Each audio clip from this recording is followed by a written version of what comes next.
내빈 분들께서 행사장으로 들어오고 계십니다. 큰 박수로.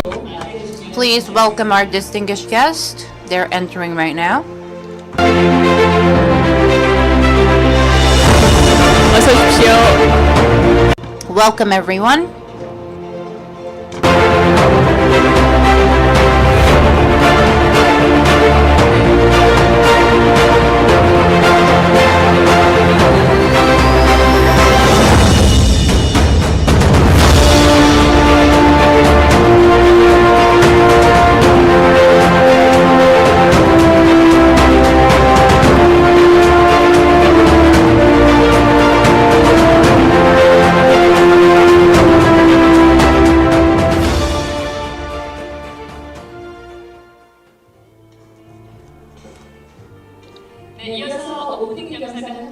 So we will now watch the opening video. 76 years ago, the United Nations was created as a vehicle of hope for a world emerging from the shadow of a catastrophic conflict. Today, the women and men of the UN carry this hope forward around the globe. COVID-19, conflicts, hunger, poverty, and the climate emergency remind us that our world is far from perfect. But they also make clear that solidarity is the only way forward. We need to come together to tackle great challenges and advance the Sustainable Development Goals. 진정한 평화는 단지 전쟁이 없는 상태가 아니라 인류 공동 번영의 발목을 잡는 갈등과 반목을 해소하고 인류가 더 번영할 수 있는 토대를 갖추는 것입니다. 대한민국은 세계 시민의 자유 수호와 확대 그리고 평화와 번영을 위해 유엔과 함께 책임을 다하겠습니다. 이제는 실천입니다.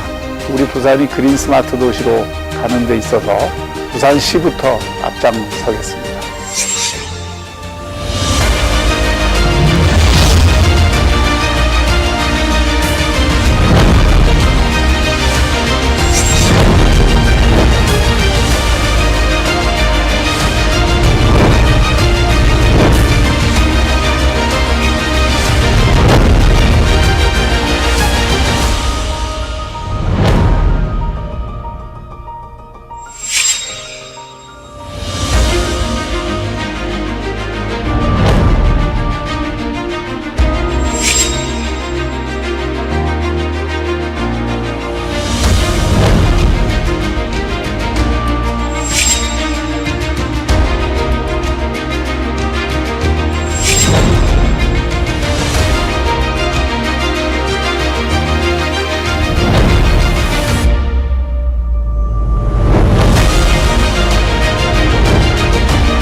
Ladies and gentlemen, distinguished guests, welcome to the World Peace Forum.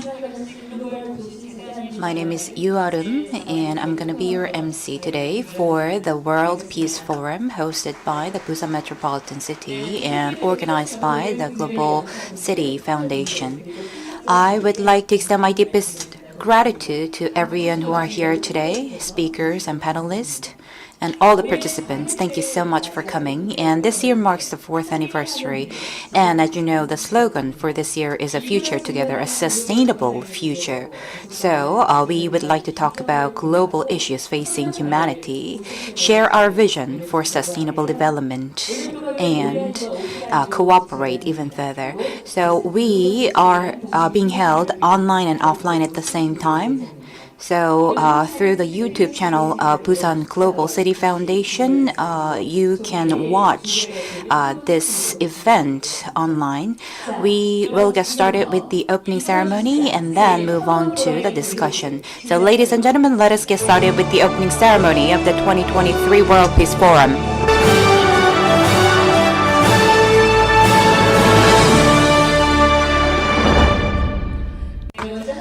First, I would like to introduce our guest. We have so many distinguished guests here today. First, we have Mr. Seo Byung-soo, member of National Assembly.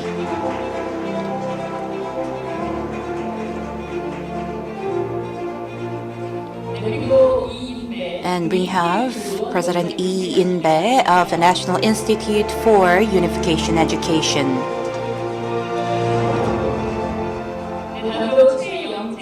And we have Choi Young-jin, Administrative and Cultural Committee Head from the Busan Metropolitan City Council. Well, thank you so much for coming. And next we have Kang Choro, Expo Task Force Chair of the Busan Metropolitan City Council. We have President Im Ho-young of the Korea-US Alliance Foundation. And Executive Director Park Eun-ha, Citizens Committee bid for Expo 2030. And we have Ambassador Koo Hong-seok for International Relations from Seoul Metropolitan City. And we have Ryu Chang-soo, the Ambassador for International Relations from Jeolla Province. And we have Woo Kyung-ha from the TPO Asia Pacific Cities Tourist Organization. And we have Lee Soo-tae, CEO from Korea Asia Pacific Organization. And next we have Chung Jae-hoon from TikTok Korea. Well, thank you so much for coming.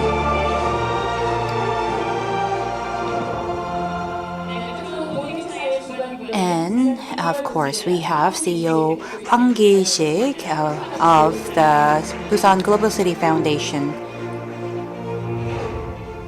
We have so many distinguished guests here today, but because of time limitation, I apologize for not being able to introduce each of them.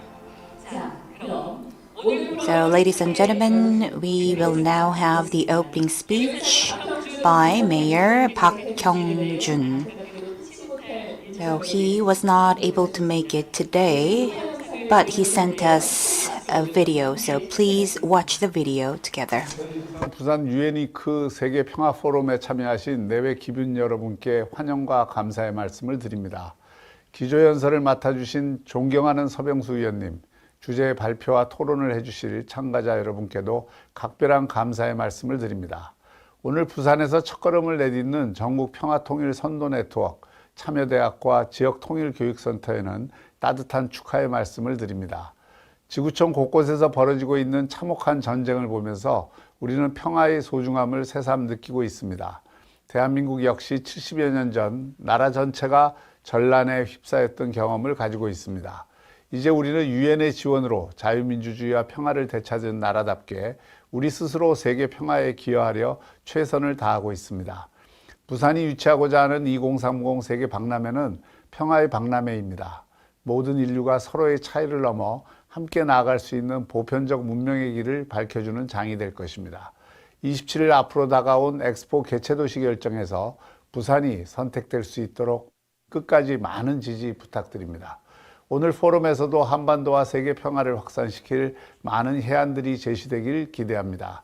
부산을 찾아주시고 영상으로 참여해 주신 내외 기빈 여러분께 다시 한번 감사드리면서 모두의 평화를 기원합니다. 감사합니다. Well, thank you so much for your opening speech, Mayor Park. And next, I would like to invite Choi Young-jin, Chairman of the Administrative and Cultural Committee of the Busan Metropolitan City Council. Please welcome him.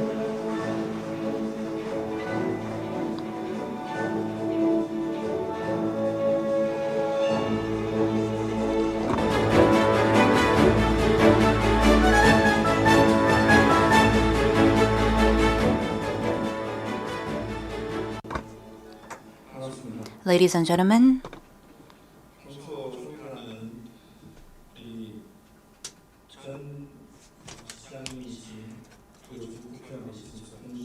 well, it's an honor for me to invite Mr. Seo Byung-soo, the former mayor of Busan, and he has laid the foundation for Expo.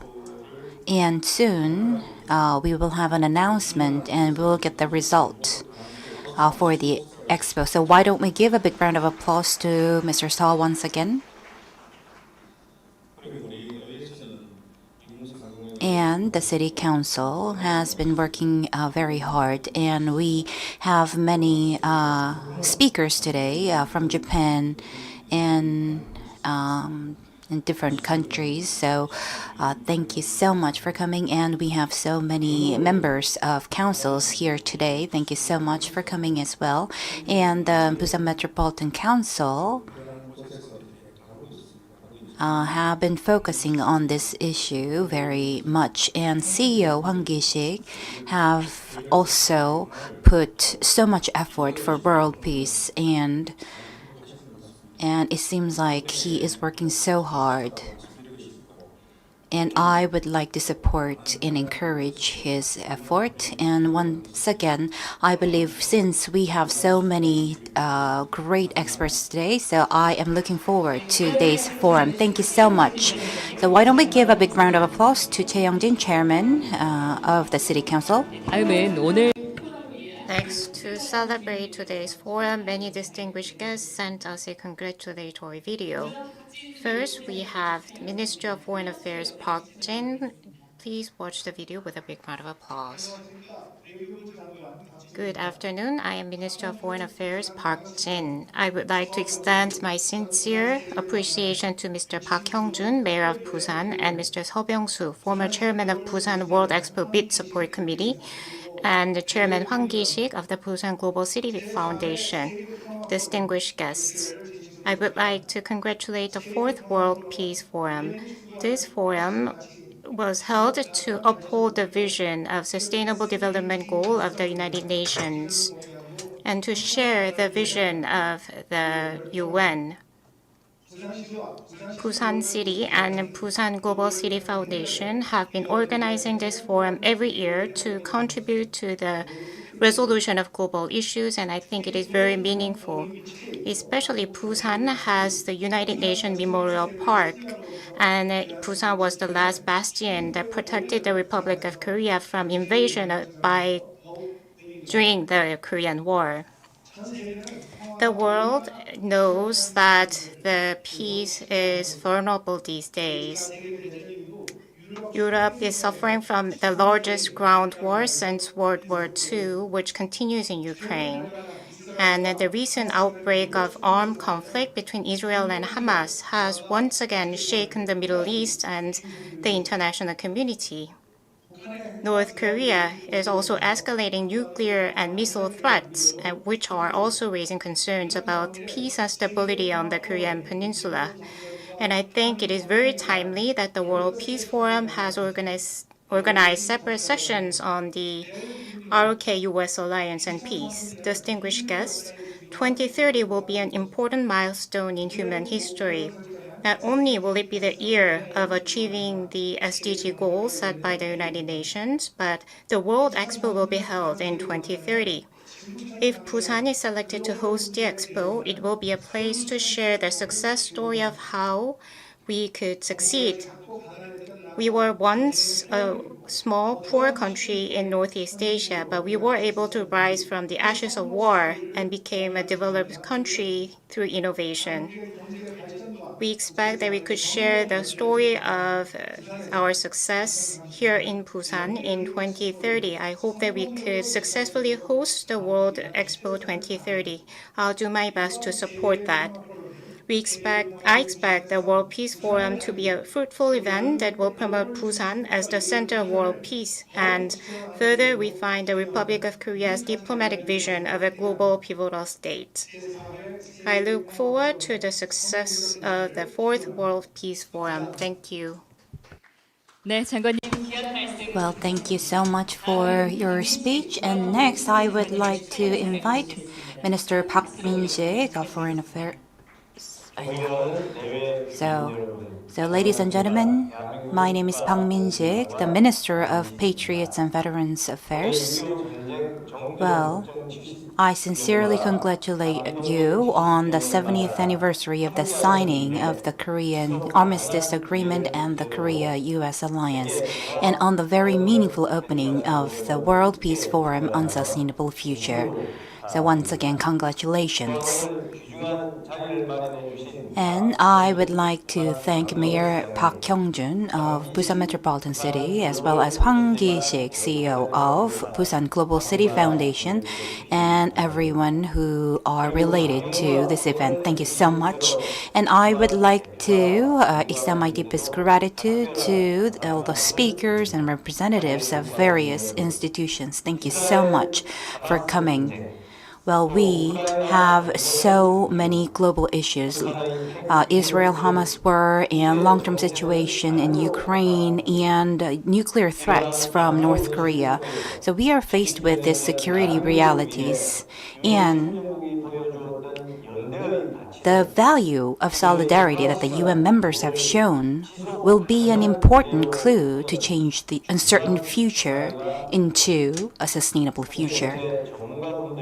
So we have international political experts who are here today, and with this opportunity, we can share the value of democracy with the international community and strengthen the relationship between countries.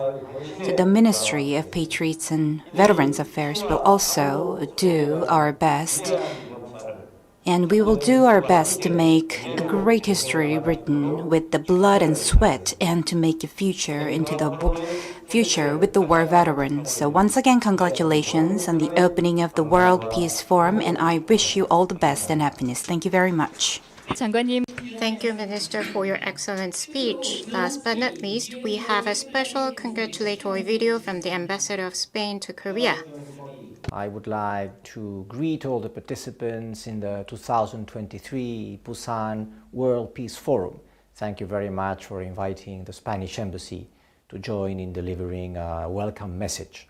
The city of Busan is a city which is very well known and very much appreciated in Spain. Actually, these same days of the month of October, we are celebrating 40 years of the Sister City Agreement signed by then Mayor Pascual Maragall of Barcelona with the Mayor of Busan on the 25th of October of 1983.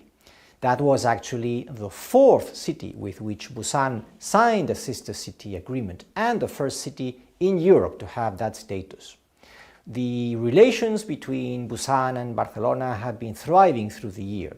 Exchange of visits, cooperation programs between both municipalities, and also, very recently, an increased cooperation between the port of Barcelona and the port of Busan. Both cities are cities which are facing the sea and where trade and navigation is very important. Also, Barcelona is a focus for Korean tourism in my country. So many Koreans from Busan and from other places of the country go and enjoy the delights of Barcelona. I would like to encourage everybody to go and travel and enjoy the food and enjoy the culture and enjoy everything which we can offer in Spain for Barcelona, and likewise also hope that many people from Barcelona will increasingly come to Busan. Thank you very much and good luck for the event. 네, 스페인 대사님 귀중한 축하. Well, thank you so much for your speech. And next, we would like to move on to the National Peace and Unification Leading Network ceremony. So this network was based on the network organized by region and by the National Institute of Unification Education.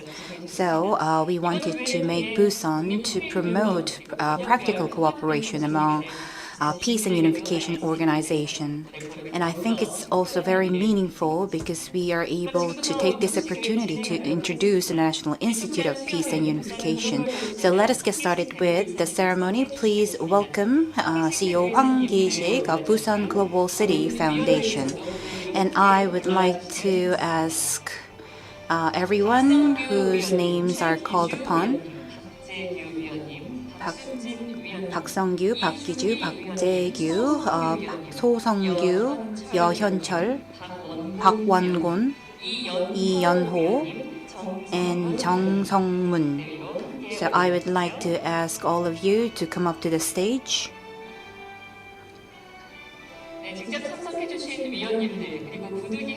So we have center head as well as representative of each centers. So Park Sung-gyu, head of Seoul Unification Education Center. I hereby appoint you as the member of the National Institute of Peace and Unification. CEO Hwang Ki-sik of Busan Global City Foundation.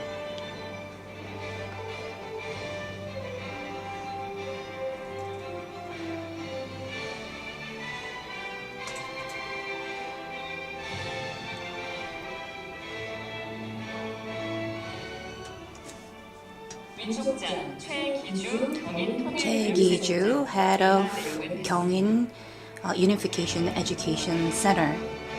The content is the same.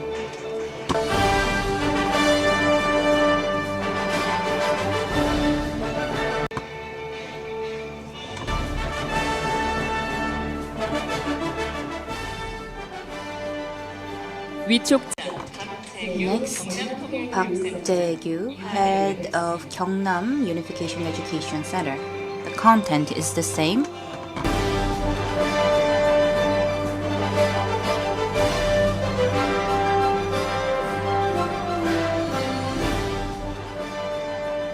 위촉장 Park Sun-jin, head of Gyeongbuk Unification Education Center.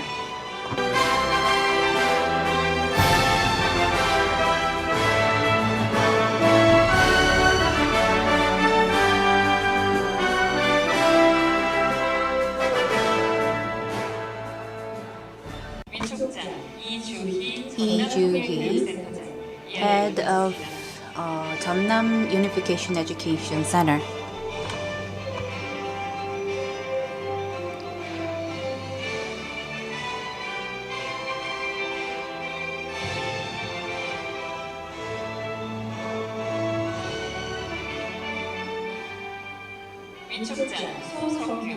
소성규, head of Daejin University Institute of Unification.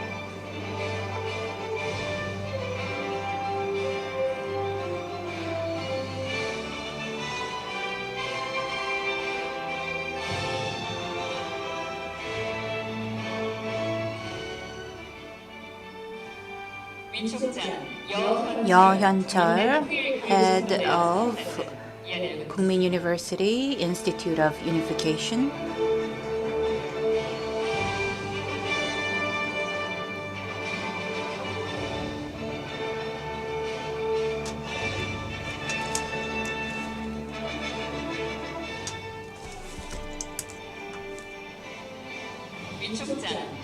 박원곤, project head of Ewha Women's University of the Institute of Unification.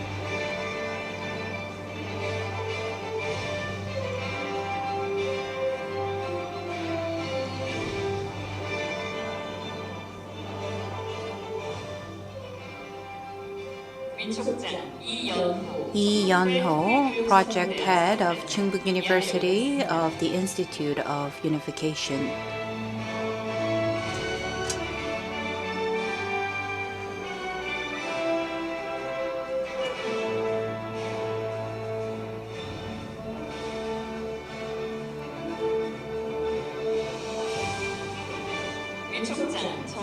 정성문, project head of Donghua University of the Institute of Unification. Please give them a big round of applause once again.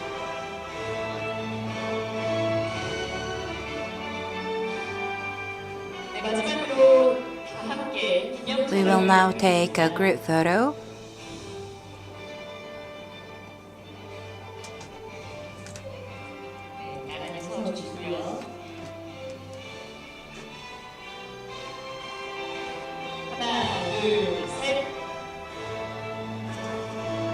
큰 박수.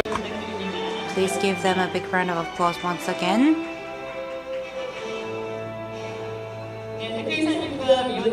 And CEO and all the members, please go back to your seat. And I believe that we will be able to lay the foundation for the Busan, the Center for the World Peace, and play a crucial role for cooperation.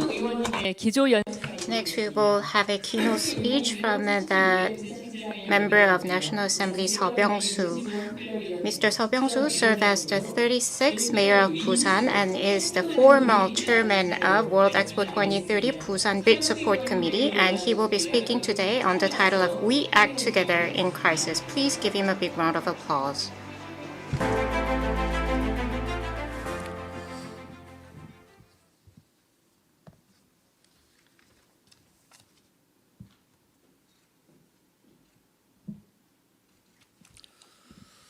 네, 여러분 대단히 반갑습니다. It is very nice to meet you. I am Seo Byung-soo, member of National Assembly. Nowadays, I represent the electoral district of Busan-jin. But when I first entered the political field, I started my career in Haeundae region. So I'm very delighted to meet you here today and speak at the World Peace Forum. I extend my congratulations, and I'm honored to deliver my perspective today. Once again, it is very nice to meet you all. I would like to thank the Busan Metropolitan City and Busan Metropolitan Global City Foundation. Thank you for inviting me. And I would like to congratulate all the people who have been appointed today, including Mr. Hwang Ki-sik, Chairman of Busan Global City Foundation. As you know, the World Peace Forum is a platform designed to contribute to achieving the Sustainable Development Goals adopted by the United Nations, and it started in 2015.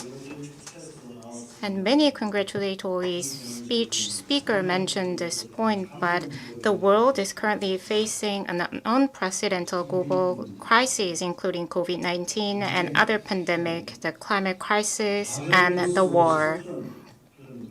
We are experiencing such unprecedented events. As you know, we have the Russian war in Ukraine and armed conflict between Israel and Hamas that killed many people. And there are many social and economic impacts out of that.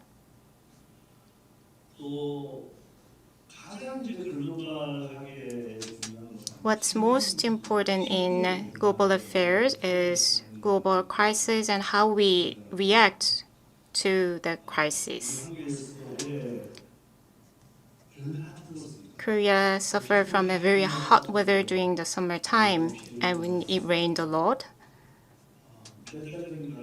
Several months ago in Afghanistan, there was a huge earthquake which killed many people. And a few days ago in Mexico, there is a famous vacation destination, Acapulco, and they suffer from an unprecedented scale of hurricane, which again killed many people. As you can see, we are facing a lot of global crisis, which is not limited to that specific location, that impact the entire world, whether it be small or big. Therefore, it is time for us to gather our wisdom to solve that issue. And we have many domestic affairs and turmoils.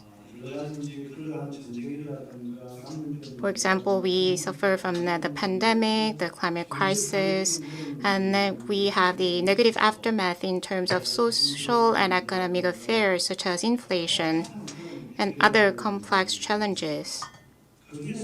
Among them, what's most important is to find a solution to low birth rate in this country. As you well know, Last year, the birth rate was 0.7, and this year is projected to be 0.68. If this trend of low birth rates continues, then the society will crumble. Sustainable development will be a long goal to achieve if so.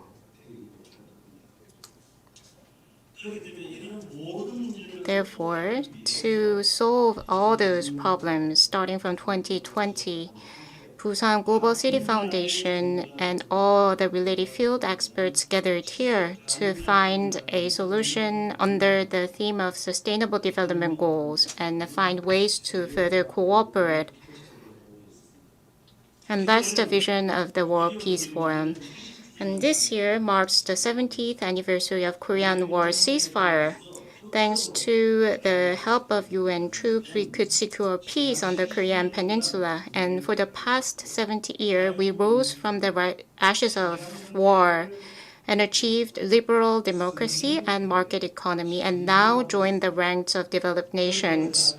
But we still have a long way to go as to become a real developed nation. Do you think we are one of the developed nations? In terms of the scale of economy, yes, we are a developed state. But we need to think about social, cultural, and other fields as well. We need to have a mature state in that aspect as well. But still, I think we need to make more efforts.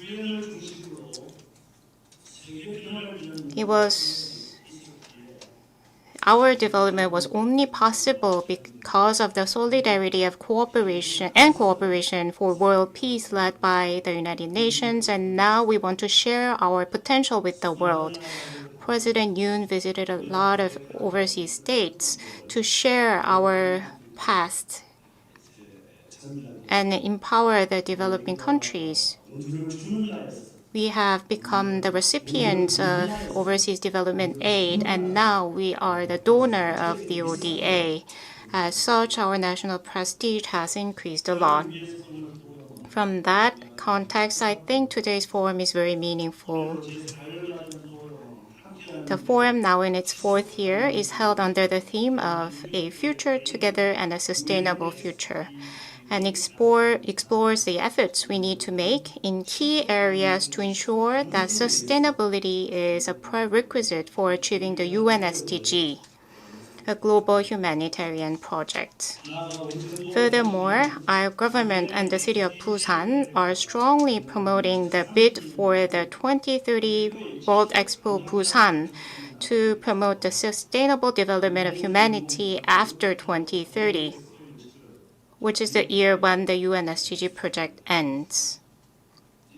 Distinguished guests, freedom and solidarity are the guiding principles of the Korean government's national affairs and diplomacy, because no development and prosperity can be achieved without international peace and the solidarity of the world's citizens. Busan World Expo 2030 reflects the government's national policy. Busan is a very special city because 70 years ago, during the Korean War, it served as the last bastion of Korean freedom, because at the time the peninsula was occupied by the communist forces. And Busan has served as an important city that led the miracle on the Han River, rising from the ruins of the Korean War. If not for Busan, I believe that there will be no Korea today. Busan is also the gateway between the Eurasian continent and the Pacific Ocean. By hosting the 2030 World Expo in Busan, we will be able to create an opportunity for Korea to give back the help it has received from the international community by widely sharing its experience of growth and development as a globally responsible state. The Busan World Expo 2030 will provide a platform of solidarity for global citizens to overcome crises and challenges together. The 2030 Busan World Expo will contribute to the further development of Korea and the achievement of the Sustainable Development Goals for humanity as a whole. The World Expo 2030 Busan will be an international, multilateral venue where various stakeholders will work together in interconnected ways. Distinguished guests, we believe that this World Peace Forum will be a valuable opportunity to spread the importance of Busan World Expo 2030. And it will also be a time to discuss the importance of each sector's role and seek ways to develop it by forming a new cooperation network, such as building global peace solidarity and forming local government cultural alliances. I would like to ask for your active support to position Busan and the Republic of Korea as an agenda setter for coexistence and peace. Once again, I would like to congratulate the World Peace Forum and wish all of you good health and good luck. I would like to thank President Lee In-bae and other distinguished guests. I would like to appreciate their efforts. Thank you. 이와 Mr. Seo emphasized the vision of World Peace Forum and delivered an excellent speech. Please give him a round of applause. 네, 이제는 끝으로 And now we will have a group photo. So I'd like to ask our distinguished guests to come up to the stage. I'm sorry that we cannot ask all of you because we have limited space on the stage. And we will have a quick break and then we'll move on to the forum, session 1.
하나, 둘, 셋.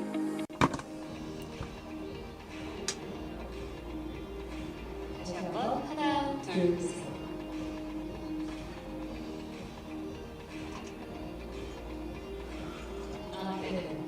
하나, 둘, 셋. 하나, 둘, 셋 하면 화이팅 한번 하겠습니다. 하나, 둘, 셋, 화이팅! 네, 그리고 11월 28일이 And as you know, November 28th is the announcement that we'll have for Expo. So when I say Busan is, and I would like to ask you to say ready. Busan is ready. 한 번 더 할까요? One more time. Ready. Busan is ready. 네, 감사합니다. 함께 해주신 Well, thank you so much. You can now go back to your seat.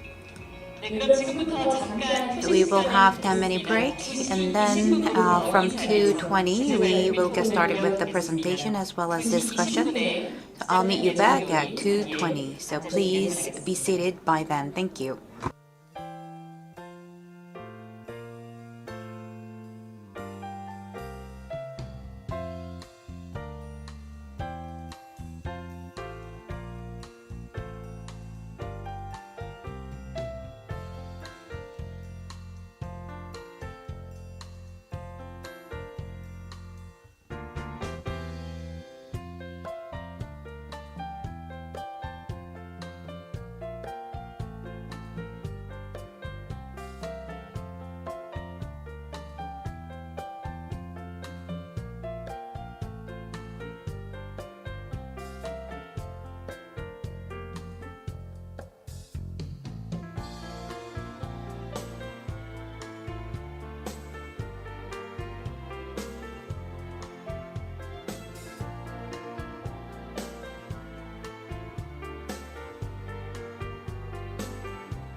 네, 곧 포럼이 시작될 예정입니다. 내빈 분들은 자리에 Ladies and gentlemen, we will get started soon, so please come inside and take a seat.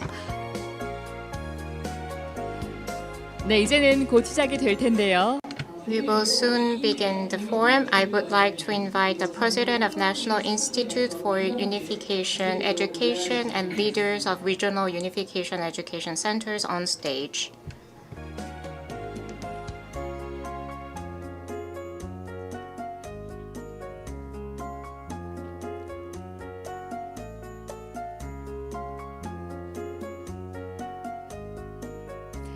네, 전국 평화통일 선도 I would like to ask all the leaders of Regional Unification Education Center to come up to the stage.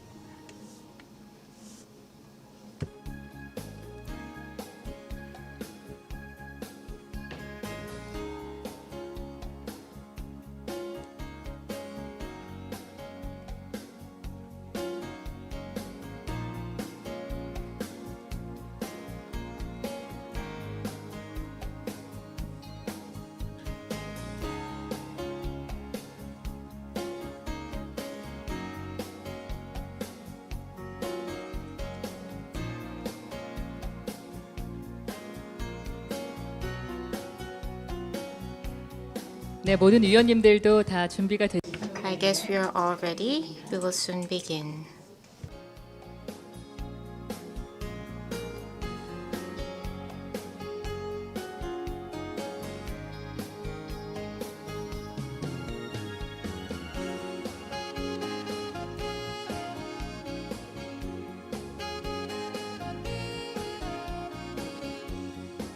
네, 모든 내빈 여러분은 자리 Now, I would like to ask all our distinguished guests to take your seats.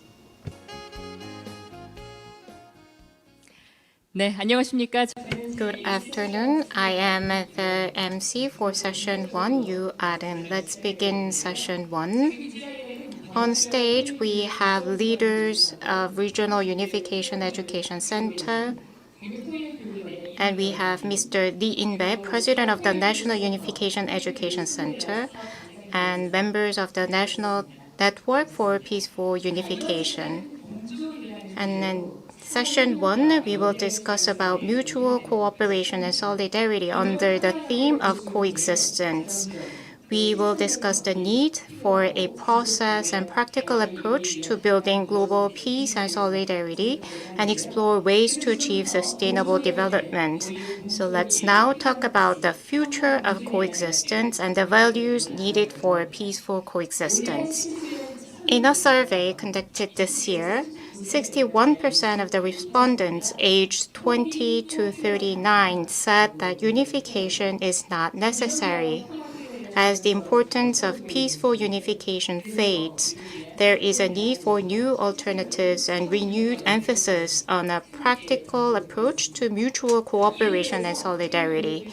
So we will discuss the role of National Institute of Unification Education and the cooperation among network organizations stationed in each region.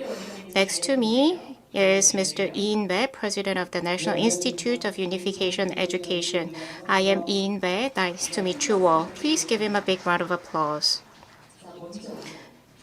First, please tell us a little bit about the National Institute of Unification Education. I am the President of National Institute for Unification Education. Our institute it can be confusing because there is a research institute of unification as well.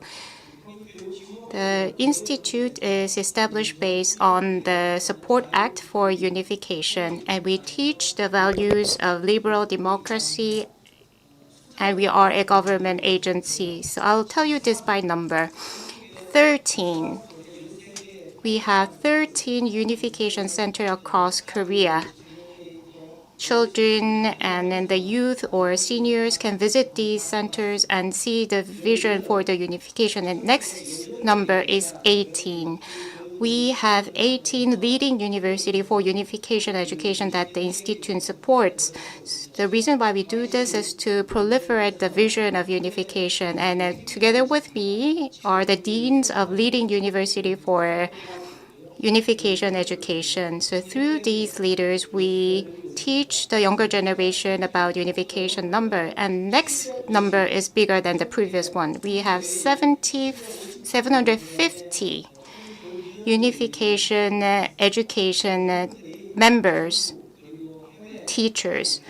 They visit cities across Korea as well as overseas to discuss about unification and teach about the values of unification. Last number is 850,000.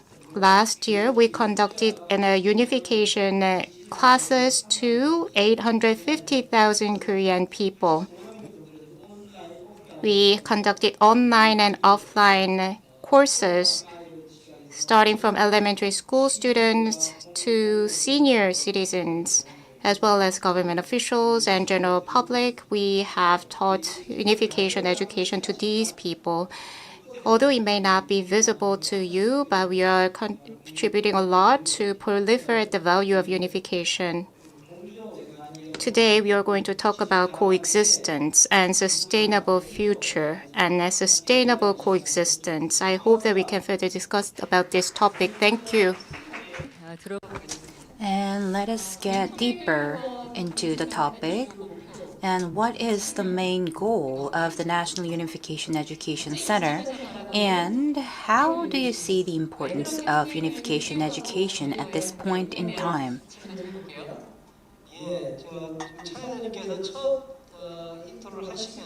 So when you actually mentioned that younger generation do not have a lot of hopes for the peaceful reunification, and that is kind of a alarm for me. So I think it's very important to provide the education on unification so that we can keep this vision.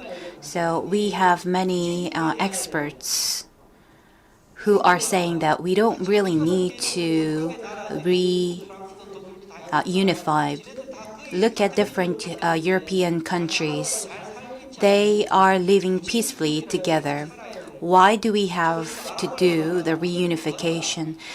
Go and see the Arabian countries. They also live peacefully. But why do we have to talk about reunification in Korea? So actually, many experts say that. So maybe you may feel a little bit uncomfortable if I say this. So there was March 1st movement, which was very important, the independent movement in Korea. But we were not able to achieve independence right away. And within Joseon, we came up with a movement among the scholars in Korea. So they thought that it would be kind of impossible to win the independence from Japan. So it would be more practical to protect our culture, and then but in 20 years we were able to achieve independence. North Korea has nuclear weapon, and many people say that now is not a time to talk about reunification, and some people may say that we should just try to figure out how to not to go into the war. But as the member of National Assembly Seo Byung-soo asked us whether Korea is an advanced country, well, not many people were able to say yes right away. Maybe it is because we were not able to achieve the reunification yet. So that's why I think it's important to proliferate this education, reunification education. So if you take a look at the discourse, reunification discourse, it is stuck in the past era of 30 years. It has been said that there has not been a lot of change. But there's a concept change in the inter-Korean peace between then and now, right? So I started the peace theory lectures. So I do know a lot of theories and trends, and things have changed. So now we are moving into a trend where we should focus on addressing the conflicts first. So when we talk about peace, we first have to talk about race and nationality.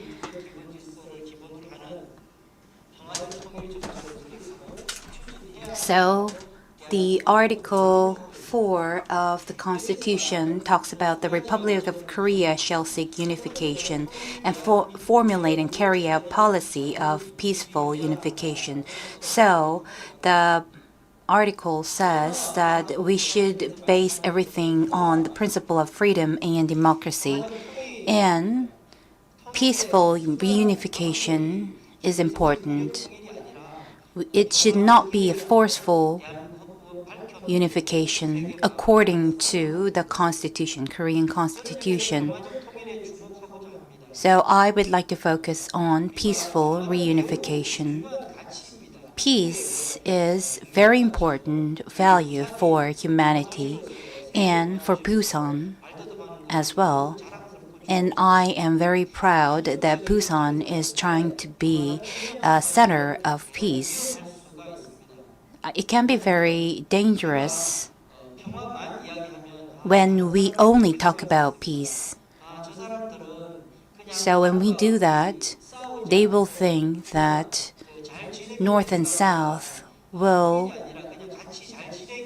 can have a good relationship, and maybe they can just go for a peaceful coexistence.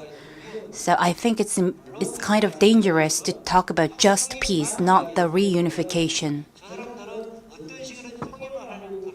And we should also refrain from just talking about reunification.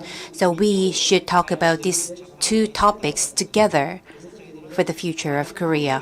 So we have to talk about peaceful reunification. So you mentioned about important keywords. You've mentioned peaceful unification and principle of freedom and democracy. And so far, for the past 11 years, you have conducted the Unification Education Week, which seems to be a practical effort to understand and coexist with peaceful unification based on the principle of liberal democracy. So nowadays, the inter-Korean dialogue has been suspended. So what practical projects or program has the Institute been organizing? So that's a big challenge that we face. Today, we talk about coexistence, and coexistence should be sustainable. And the next generation should be prepared for that coexistence, and they need to move toward the unification. For that, it is written in the Support Act for Unification, then it is necessary for us to have an understanding about unification education. So one of the projects that we lead is a children picture book on unification. So we distribute the picture book to the elementary school so that they can teach about unification to children. So it's a very famous book, and we are currently translating it to English. So the story is like there is a grandmother in the picture book, and to his grandson and granddaughter, she tells a traditional story of Korea. And after listening to grandmother's story, then the grandson asks a question to share the story of grandmother's days. And again, the grandmother tells a traditional Korean story, a tiger who paid back the goodwill of people. So all the traditional stories that the grandmother told to the grandson in the picture book is the traditional stories of South Korea, and grandfather tells to his grandson about the traditional story of North Korea. It shows that we, North and South, share the same traditional story and tell to the next generation the same story. Even though we talk about the animal who paid back the goodwill of people in that story, those are the character that represents the Korean people. More recently this year, I had this program, although it can be outdated, but we talk about metaverse a lot. And earlier this year, we have created a unified Korea metaverse. Even though we cannot visit there physically, but in the metaverse world, we can experience North Korea. And the children could play just like a game on that metaverse. And we have conducted a live event during the Unification Education Week, and we had a tournament on that metaverse. And we have had live stream events during the Unification Education Week. And to the winner, we gave a prize. And children really like that space, metaverse, and use that space to visit North Korea. And through that program, children realize that they want to visit actually North Korea. September 27th is the day of the Korean separated families, but we couldn't do any event. So one of the things that we've done is to provide an opportunity on the metaverse space so that they can visit their homeland in North Korea. So the separated families could visit their hometown in North Korea on metaverse. So we have created that space based on our imagination. So we had an interview with the separated families to actually make it into a virtual space. There was a senior, more than 80 years old, who participated in the program, and he cried while watching the metaverse space because it was really like his hometown. And there was an old lady who also interviewed during the program, and she really, really wanted to see her hometown virtually represented on that metaverse space. So using the new technology metaverse, even though we are divided, we are providing opportunities for people to visit. So awareness on unification is very important, and the Institute is doing a lot to raise the awareness, such as through picture book and metaverse space. So let's talk about the younger generation, the youth.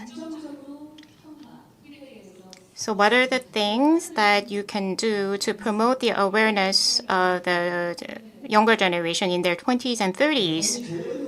So I think that's the most challenging part, because I cannot understand the younger generation because I'm old. I cannot even understand what my son is thinking. So it is very difficult to teach the concept of unification to them. So one of the solutions that I came up with is, glamping, right? Glamorous camping. Have you ever visited National Institute for Unification Education in Seoul? We have a very beautiful space of around 10,000 pyeong. There's a grass field, and we have an exhibition of the Berlin Wall, which has been destroyed. And you can do camping there. So we invited a lot of people in their 20s and 30s to visit there and do camping for 1 night or 2 nights. In October, we have that glamping program, and 150 youth visited our space. And next year, we are going to have a bigger event. And as they came to our institute, we taught them about unification for 1 or 2 hours, and we delivered a performance, and we asked them to listen through just for 3 hours. So through glamping, we delivered a unification education So to change the awareness, I hope that the Institute could do further efforts. 자리에는 And other than President Lee In-bae, we have heads of the National Network for Peaceful Reunification. So I would like to turn the microphone to them. So first, to President Lee In-bae. So what is the role of the education centers? Well, the National Institute of Unification Education provides a lot of support for these education centers. We have 13 organizations and 11 regional offices, and we also have we also provide support for schools, and we have 760 members.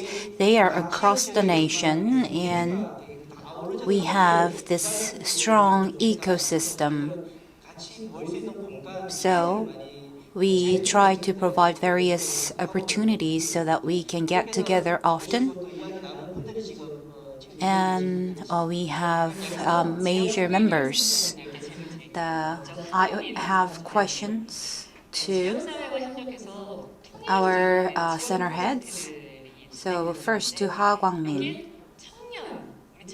So how do you think we can encourage young people to participate in these projects?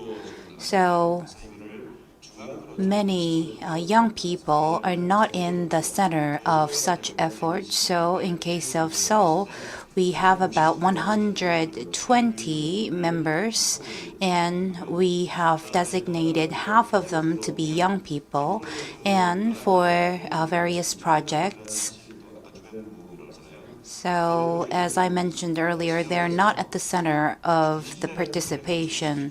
So please show the picture that I've prepared. And last year, we held this event in Gwanghwamun about the reunification and cultural event. Last year and this year, we held the event.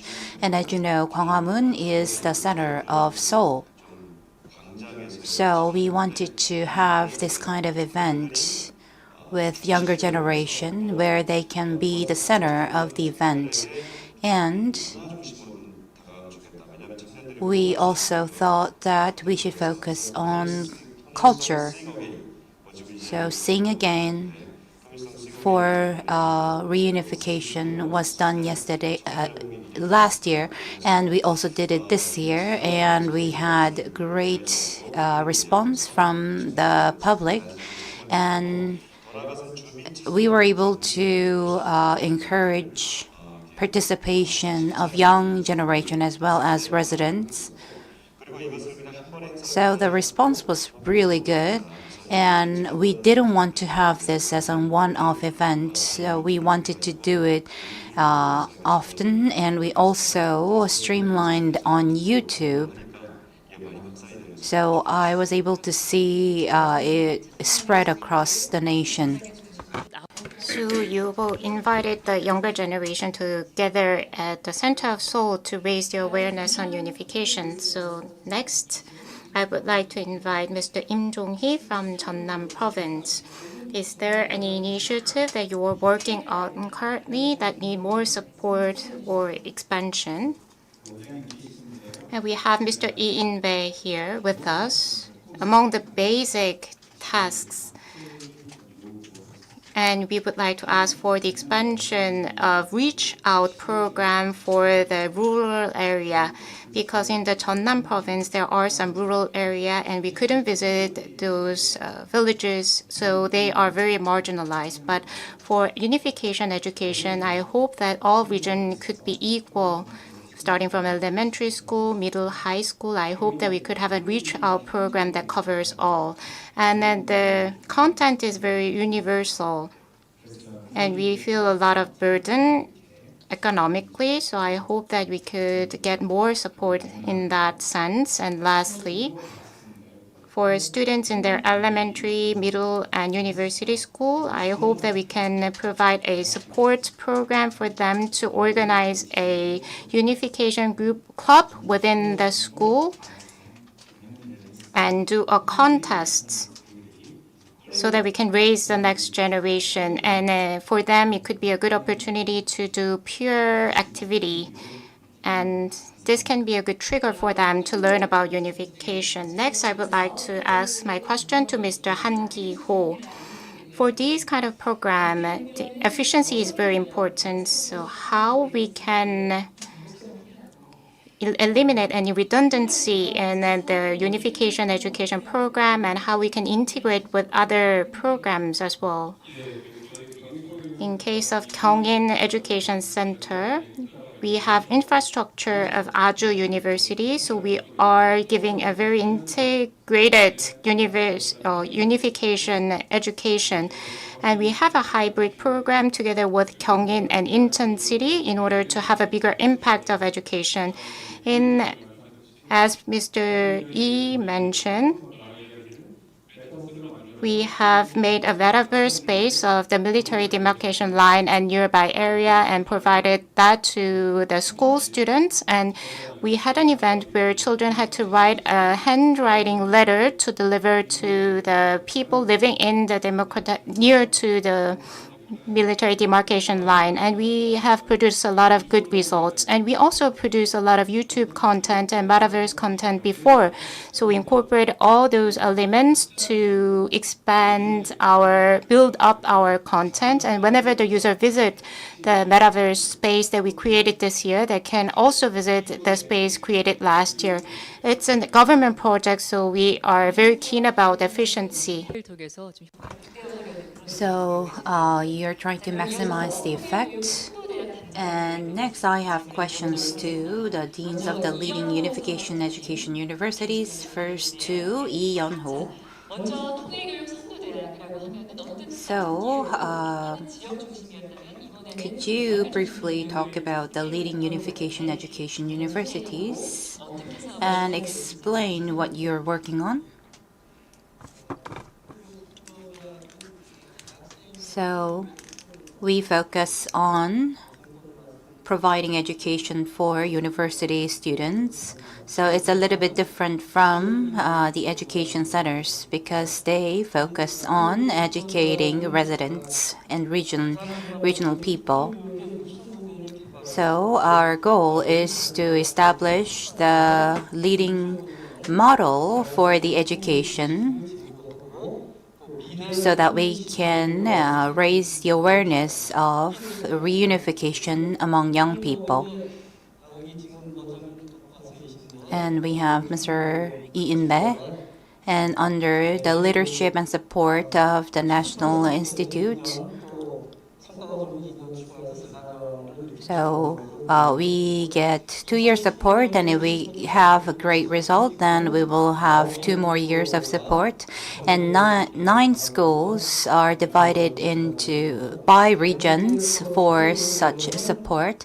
And if you take a look at the programs, of course, the curriculum is very important. So we are developing various courses, and as well as extracurricular programs, competitions, for example. So we have developed various programs, unique programs for many different schools. So let me wrap up. So MZ generation, well, people say that MZ generation do not really care about reunification, but that is not true. It seems like we haven't been able to provide them with sufficient opportunities to think about reunification.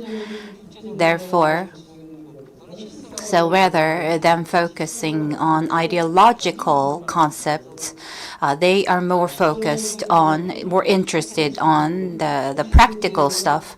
So if we provide contents that they may be interested in, I think it would be very helpful. And President also talked about the metaverse, and I think that can be a great idea as well. And we should not have a one-off program. So we need consistent support from the organizations. So you mentioned that students are interested. It's just that they do not have the opportunity. And I also have question to So Sung-gyu. So what role do you think domestic and international peace organizations should play in building a global peace city coalition? So briefly, I think it really depends on what kind of organizations they are. So whether they are public organization or private organization. And I'm coming from Daejin University.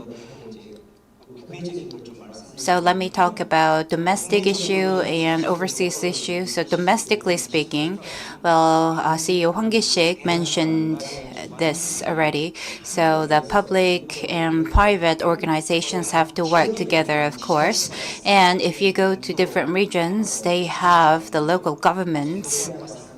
So regardless of the leading universities, so we have to provide the education for the public servants and university students. Since we are a university, during the COVID-19, we held seminars with overseas universities. And there's a Soju University in China. We have students studying there. And tomorrow we'll have a special lecture. So I think that's what we can do. There's a Korean department, Korean language department in that university, so we can provide various programs for Chinese students, for example. So thank you so much for the opportunity. Thank you. And you emphasize the role of the national government. So I would like to ask the specific role of national government in strengthening and effectively leading cooperation. So I would like to ask this question to Mr. Jung Sung-moon. I think in order to cooperate among regional centers, we need to meet frequently, just as today's World Peace Forum, and there should be another platform where we discuss about peace. And I hope that the Korean government could promote such networking and cooperation among centers, because we have the regional unification education centers and leading network for national unification. So could you share some overseas best practices? So Mr. Park Hae-jung, was there any best practices from other cities and countries that we can learn from? So global solidarity is a meaningful thing to achieve, but we have limitation because in terms of practicality, it lacks that practicality. So today during the World Peace Forum, we discuss about coexistence and prosperity, and we need to cooperate under that vision. So, and we need to be practical. For all, unification education is very important, but especially for future generation, it is very important. So what would you like to share to our future generations? So I'm the last speaker to make comments. First, for a sustainable future, to build unification together, younger generation will have to lead the unification discourse in a new way. This is the end of me. Yes, you ask the younger generation to take the lead in talking about peace and unification. So today we learn how important it is to have unification education. I would like to thank President Lee In-bae, President of National Unification Education Center, and all the members from the regional centers. Once again, thank you, and please give them a big round of applause.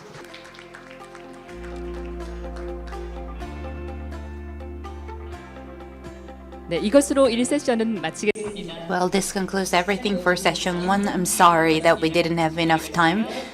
You can now go back to your seat.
Ladies and gentlemen, I'm told that we're going to begin in just a short while, in a few minutes. So if you could take your seats, we'll get started.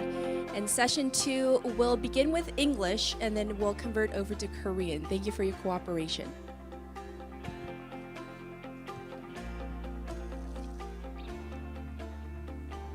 We are trendy. We are tradition. We are Busan. We are future. We are nature. We are Busan. We are energetic. We are eco-friendly. We are Busan. The city, ready for World Expo. We are Busan. Busan is ready.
Welcome back, everybody. This is the second session of the 4th World Peace Forum right here in Busan City, of course. My name is Catherine Bong, and I will be your English host and mediator for this session, at least the beginning part. So this is all about the ROK and U.S. alliance. This year, 2023, marks a milestone year in this alliance, as 70 years ago, the Republic of Korea, ROK, and the United States, the U.S., signed the Mutual Defense Treaty, cementing this military alliance. And the U.S. forces stationed here in South Korea, we all know, have played this key role in the nation's defense after the Korean War and establishing regional security. And in the 70 years since then, the alliance has really grown beyond this defense treaty, not only militarily, but this relationship of diplomacy, political partnership, and even cultural exchanges. So I think it's really significant that our city, Busan, is hosting this peace forum, as our city symbolizes the trial and tribulations of the Korean War. So also, the peace and prosperity that has followed in the decades since the armistice. Busan City is also home to the United Nations Memorial Cemetery. It's the only one of its kind in the entire world, right? So many veterans, including U.S. Army General Richard S. Wickham, who not only fought for Korea, but also worked tirelessly for the people of Korea and lived by his words. Genuine triumph is for the sake of the people in the country. So they've been laid to rest there. The past 70 years of the ROK-US alliance has truly encapsulated the spirit, as well as the spirit, of the phrase, "We go together." So, I have a question for all of you, for all of us. How far have we come, and what direction is this crucial alliance headed to next? And so these are the topics we will address in this session: future of peace, unified Korean Peninsula, another world united.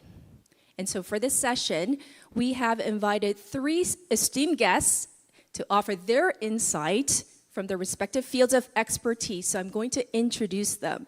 So first up, we have U.S. Ambassador to the Republic of Korea, the Honorable Mr. Philip Goldberg, joining us from Seoul. Let's give him a big round of applause.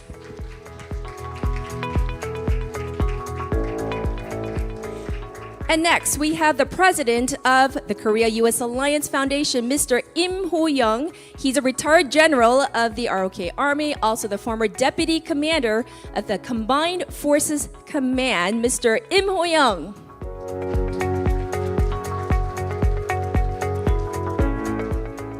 And last but not least, please join me in welcoming Mr. Oh Sang-jun. He's an award-winning journalist from Busan's Gukje Daily News, who has also written a book on General Richard Wickham. So let's welcome him also.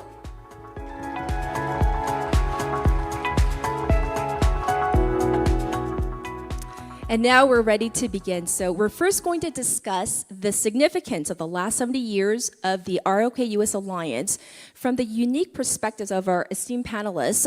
Ambassador Goldberg, thank you so much for joining us. Maybe you can first offer your diplomatic insight into this relationship. So if you could please join us. Well, thank you, and good afternoon to everyone. I'm sorry I can't be in Busan personally. It's such a beautiful city, and I wish I could be there. But a lot of work keeps me here in Seoul today. This is a special year for us, the 70th anniversary of our alliance, and you touched on many of the issues that are taking place.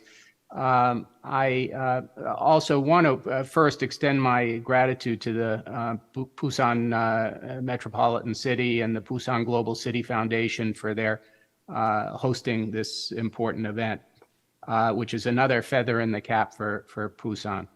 The 70th anniversary of our relationship is hugely important symbolically, of course, because it represents 70 years since the entry into force of the armistice agreement. But what's happening in our bilateral relationship, our alliance, is really something new and special. And it is captured in a couple of different ways. The first bilaterally is through the documents that were put out at the time of President Yoon's state visit to Washington in April. The Washington Declaration that reinforces our relationship on the security front, which reassures Korea and Koreans of the U.S. commitment to extended deterrence, our ability to counteract any threat, any provocation from North Korea, including through our nuclear umbrella. The Washington Declaration has other important aspects, including a recommitment to the Non-Proliferation Treaty, to the willingness of the United States to enter into negotiations, dialogue with North Korea without preconditions. So it's an important document for people to see and to study. Most importantly, perhaps, it set up the Nuclear Consultative Group, which had its first meeting in July, and we'll have another meeting later this year to form the basis for the discussion of how extended deterrence, and especially how we can exchange information and policy discussions over our nuclear forces.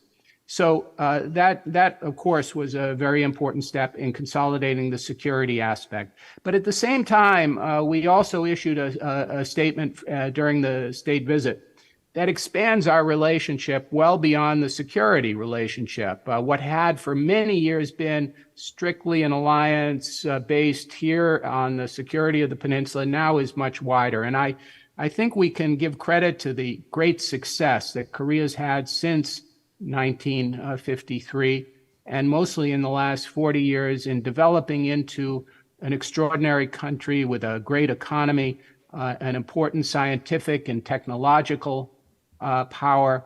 And so what we're doing is expanding out into other areas and new areas. Just yesterday, we had a meeting in Tokyo on the trilateral basis about assistance and how we can reinforce each other's assistance programs in places like the Pacific Islands and Southeast Asia. And that's the second very important step that's been taken and development over the last year. And it's just within the last few months that came to fruition, which is the trilateral relationship. And the very courageous decision initially taken by President Yoon to try to address some of the historical issues from a very painful and, quite frankly, shameful period of colonial rule here by Japan.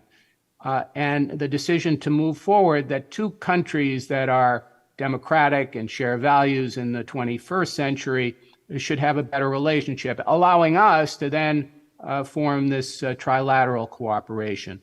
All of that is new as well.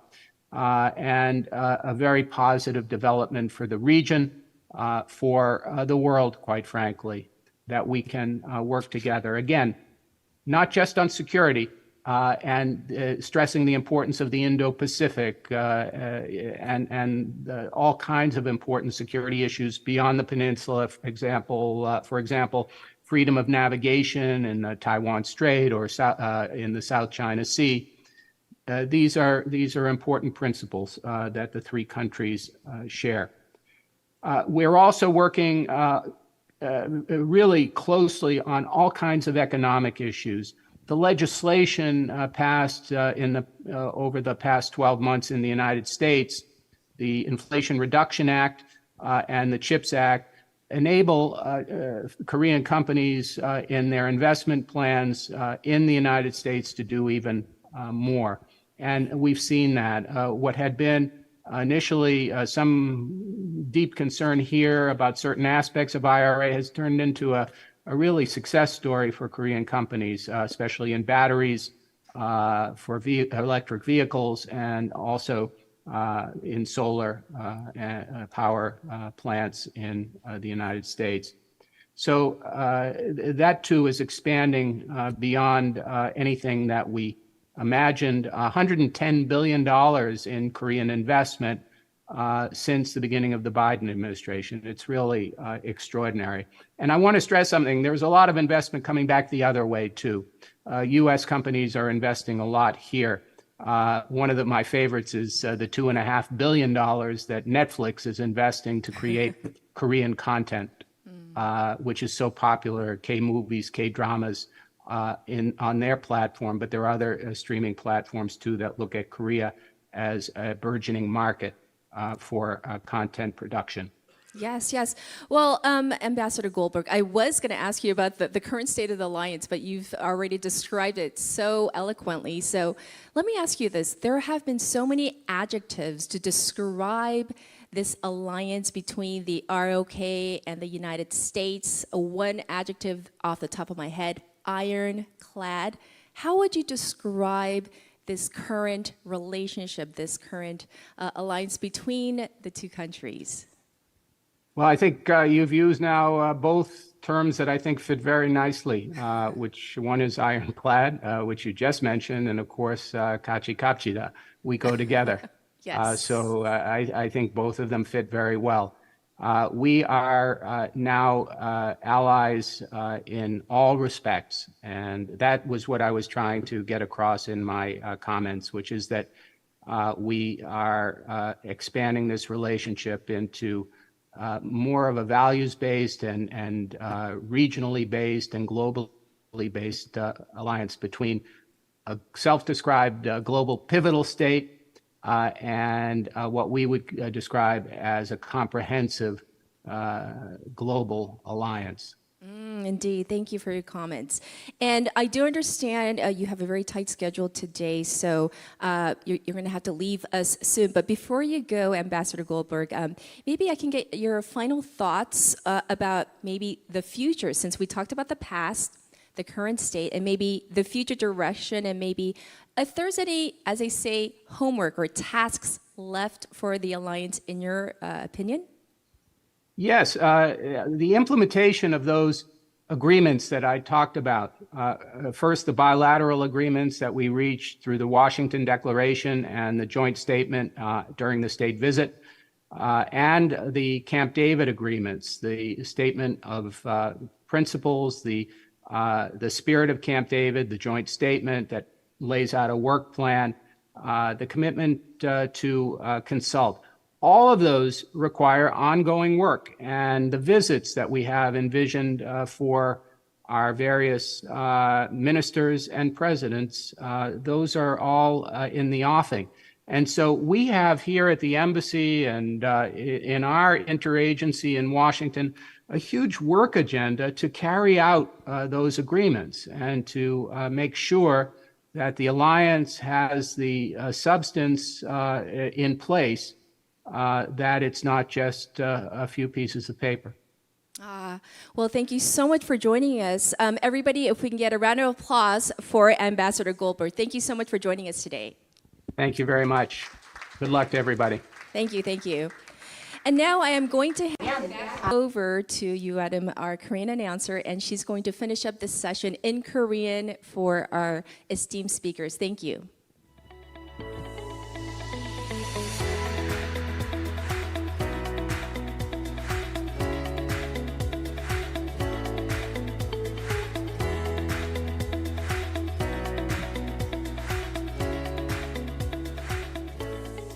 네, 감사합니다. Well, thank you so much. And now we will continue with the discussion, and I would like to ask questions to Im Ho-young first. So drawing from your extensive military expertise, how has the ROK-US alliance contributed to the regional security over not only the Korean Peninsula? Well, thank you so much for coming to Busan and to participate in the World Peace Forum. So before I give you an answer, since I am the president of the ROK-US Alliance Foundation, and you might be wondering what we do actually. So I have the military background, and people were wondering what I'm actually doing in the foundation. So let me briefly talk about our foundation. So when we talk about the alliance, what does it mean by alliance? So it's actually different from friendship, friendly relationship between the two countries. So when you have an alliance between the two countries, and if there's an attack, armed attack from different countries, they will combine forces to fight back. So it's like a commitment and a promise. So the Korea-US have the alliance, and in 1950s, when the Korean War started, we fought against the Communist Party, and that's when our alliance began. And after the Korean War, the U.S. Army went back to their countries. Of course, the UN member countries also went back to their countries. And President Lee Seung-man was worried that after the war, we won't be able to protect the country after this military power leaves. So that's why we have the alliance continued ever since then. And with the alliance, the people who have played a crucial role in the society, economy, and society, they were war veterans. But many of the veterans have passed away already, and we have about 7,000 people who are alive currently, and they are aged. And we have 3.2 million people who worked in Korea, the U.S. soldiers, I mean. So we wanted to create a foundation to support and the combined forces. So we recruited a person and then created a foundation. And the former foreign minister was also appointed a position in our foundation. So we wanted to create a foundation so that we can support these people, and I'm the president. So I hope that this helped your understanding about our foundation. And what kind of contribution our alliance had to the Northeast Asia. And we will have to think about the 1953 after the Korean War. And 70 years have passed. And North Korea have carried out various provocations. But there was no war. The biggest reason why we have no war on this peninsula is because Korea-ROK alliance. And because we have no war, it has contributed to the Northeast Asia. So during the Cold War era, so there was a huge conflict between democratic countries and communist countries. And these communist countries wanted to expand their power over Taiwan and Japan, and Korea actually played a role in preventing this. And if we were not able to have this alliance and a deterrence, then, and if we had a war, then it means that all these countries, related countries in Northeast Asia, would have been part of the new war. And from 1958, China, and Japan, and Korea have achieved miraculous economic development. So we do have a lot of trades in this region, and economic stability and was only possible because of the Korean U.S. alliance. And there's the power conflict between the U.S. and China China is trying to expand across the world. And in Korea, we have the U.S. military stationed in Korea as well as in Japan. So it actually plays a role in striking the balance in the power of the region. Therefore, the Korea-U.S. alliance is having a huge impact on the stability of Northeast Asia as well as world peace. You've mentioned that there have been several provocations from the north, but there have been no war, and U.S. forces in Korea and in this region contributed to the peace of Northeast Asia. Some say that it's fortunate, but if you see the global conflicts happening across the world, we are in a turmoil. If you think about the conflicts between Russia and Ukraine and Israel and Hamas, that will affect the South Korea and U.S. alliance. So what's your take on that? Yes, there will be some impact because the U.S.-Korea alliance is an important axis of peace in this region. But in case of U.S. faces a lot of geopolitical issues due to Russian war. U.S. is supporting a lot of military resources to Ukraine, and again, there's an armed conflict between Israel and Hamas. And Israel has forged a strong relationship between them and U.S., and they dispatched 2 air carrier vessels to the Middle East. So they need to take care of Ukraine issue and the Middle East issue. So the biggest threat in Northeast Asia is China and North Korea. From their aspect, as the U.S. is engaged in a very complicated situation there, they may think that if something happened in Northeast Asia, the U.S. will not be able to counter it in a reasonable way. So they may have this kind of misguided think. So this can be very risky to us. So our response is very important here. In the past, this happened as well. We need to show that to other countries that the U.S.-ROK alliance is ironclad.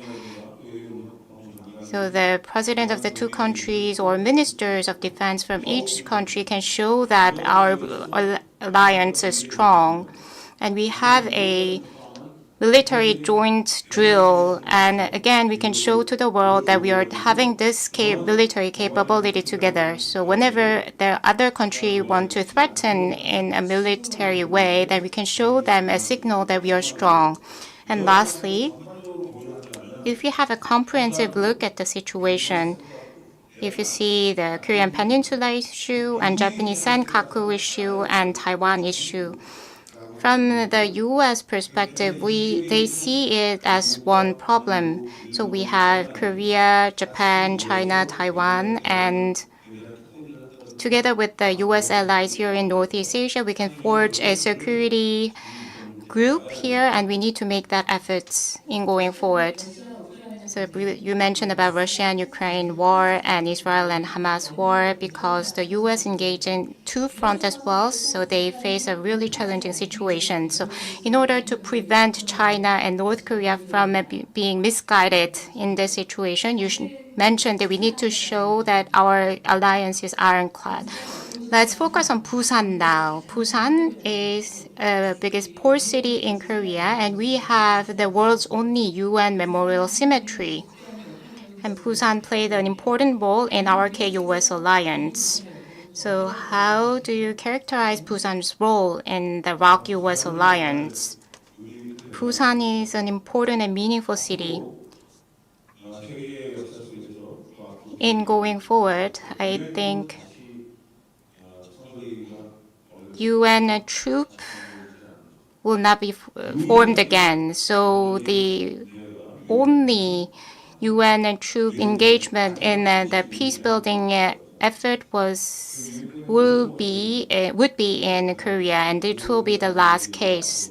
And this will leave in the history. There will be no other cases. So I think Busan is a very symbolic place of that.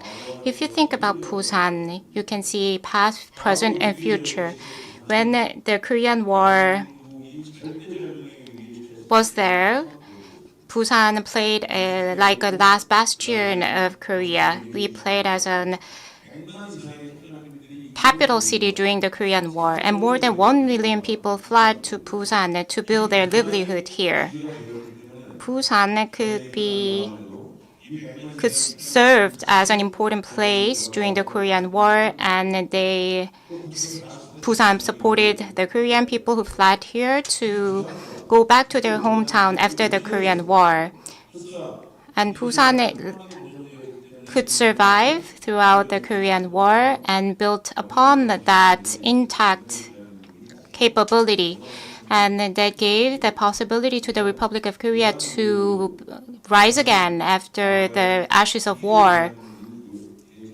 In one word, I think Busan served as an important point for the Republic of Korea to build up again. And all the UN resources came through Busan port. Let's see the present of Busan.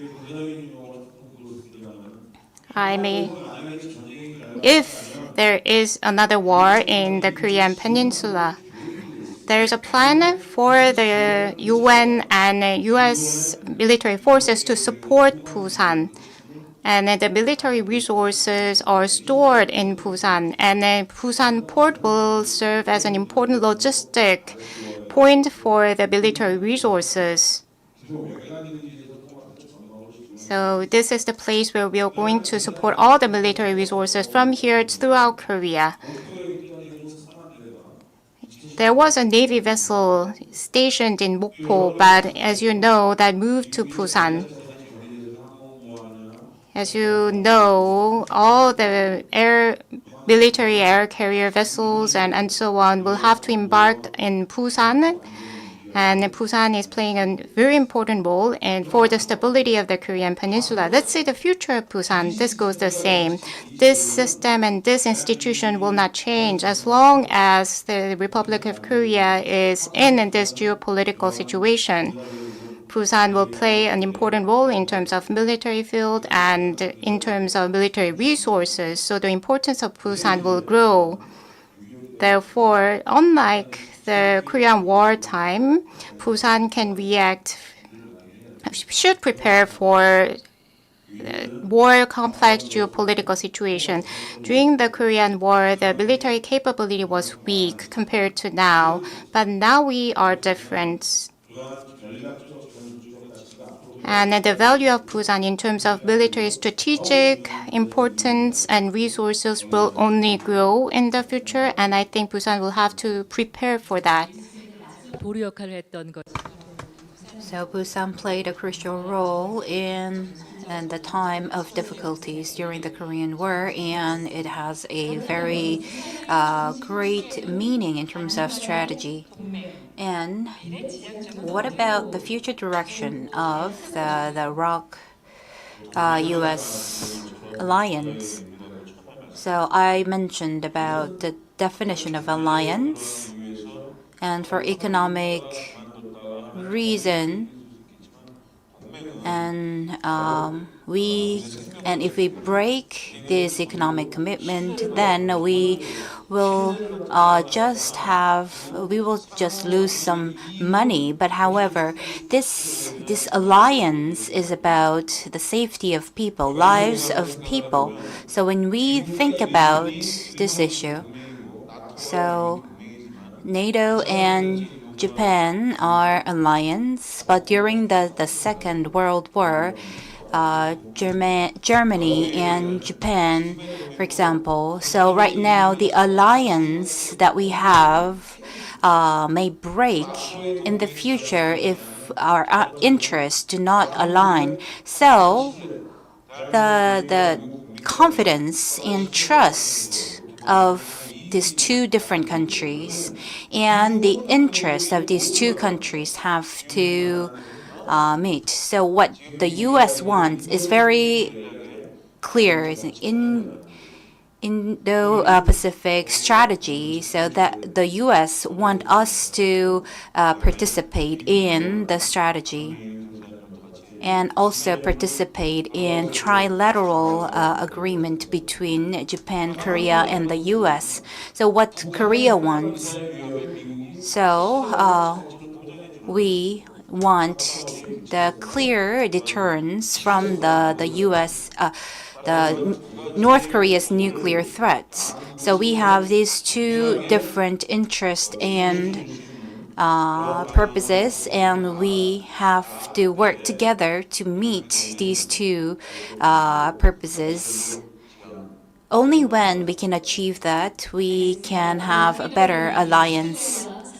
So I hope that the Korea-US alliance go into a more wise direction. And I have a question to journalist Oh Sang-jun, and he wrote a book about General Richard Whitcomb, who came to Korea to serve in the war and also played a crucial role and dedicated his entire life for Busan and Korea. So would you like to explain more about him? So let's think about 70 years ago, in 1953, November. So 8 p.m. and Busan station had a very big fire. And because of the fire, 29 people, we had 29 casualties, and also led to 30,000 people who had to evacuate from the region. And these were shanty town, and because this was a period of war, so many people were very poor and didn't have a house to live in and not enough food to eat. And back then, this general, Richard Whitcomb, opened up the storage of the US military and provided them with food. So think about it. The command system, permission, and approval are very important in the military. But if he waited for the approval from the command, then he wouldn't have saved these 30,000 people who had to evacuate. Therefore, he had to suffer. And because he shared the military supplies with the people and went to the public hearing in the US, and he said this. The war is not just about the guns and swords. It is about the people. So many people were very touched by his words. And with the military supplies, he was able to come back to Busan. And General Whitcomb did so much for Busan citizens, not just food. So we always talk about providing fish or how to teaching people how to catch fish. So he persuaded former President Lee Seung-man to secure land in Busan. And if you go to Junggu, there's a very popular veterinary hospital, and he actually contributed to the establishment of the hospital, and he encouraged other people to donate for the foundation of the hospital. And he also held a campaign wearing the kat, which is a Korean traditional hat, to raise fund to build the hospital. So think about it. It's very interesting because we have the U.S. general wearing hanbok and kat, traditional Korean clothes, to raise money to build a hospital in Busan.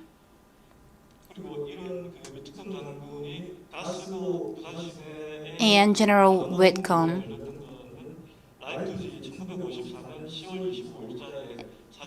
and his effort to raise fund was actually covered by the Life magazine with a picture. And he worked together with different military bases. So he created a system where the one-on-one matching would be possible. So sharing of second-hand clothes, for example. So because he taught people how to catch fish, Busan was able to recover fast from the war. So this is the book that I wrote. And love for humanity after the Korean War is the subtitle that I had for the book.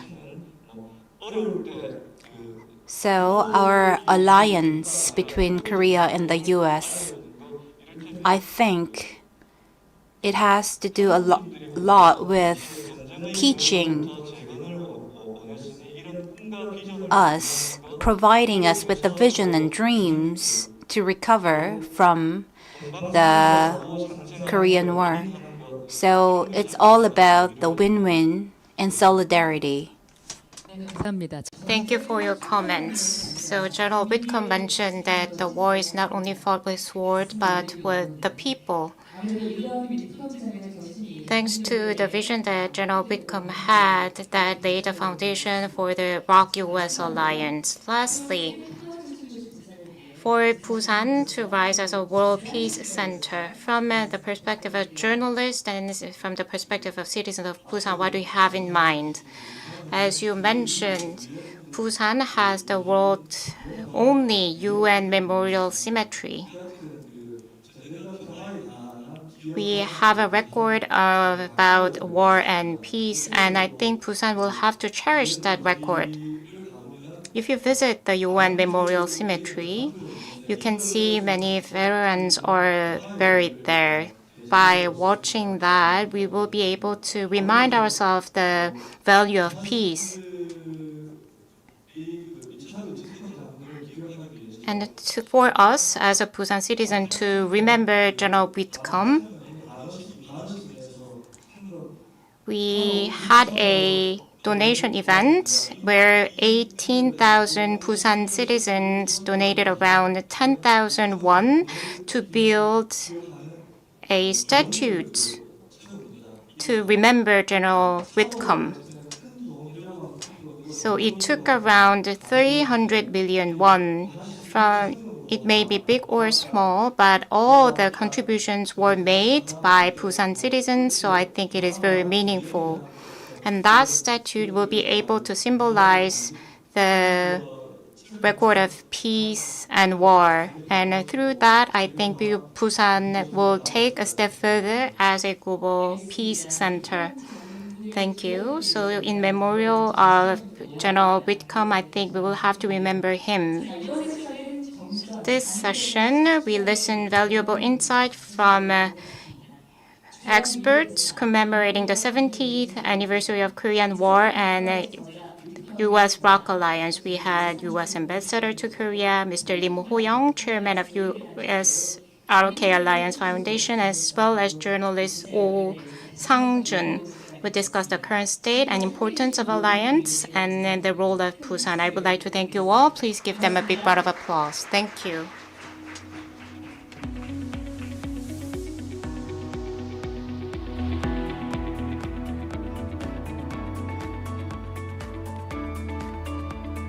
네, 지금부터 네 번째 세션 바로 시작하도록 We will get started with the fourth session, and the theme of fourth session is Busan, the World Center of Peace. Busan is ready, we go together. And in this session, we will discuss 2030 Busan World Expo, which encompasses everything mentioned in the previous sessions: coexistence, peace, empathy, and how Busan will lay the foundation for sustainable development as well as the world peace by hosting the 2030 World Expo. So sustainable development is very important, not just for the local government, but also for the central government. So today we have invited ambassadors, former and current ambassadors, to talk about the role of local governments and how we can cooperate in the future.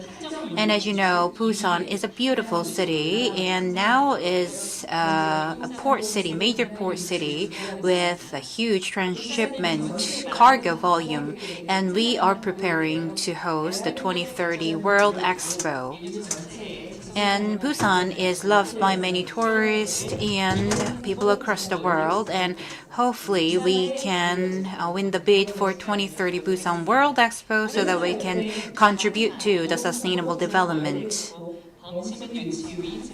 And today we have invited Park Eun-ha, the chairman of Citizens Committee bid for Expo 2030 Busan, Korea, as well as Ko Hong-seok, ambassador of international relations in Seoul, Ri Chang-soo, ambassador for international relations of Jeollabuk-do.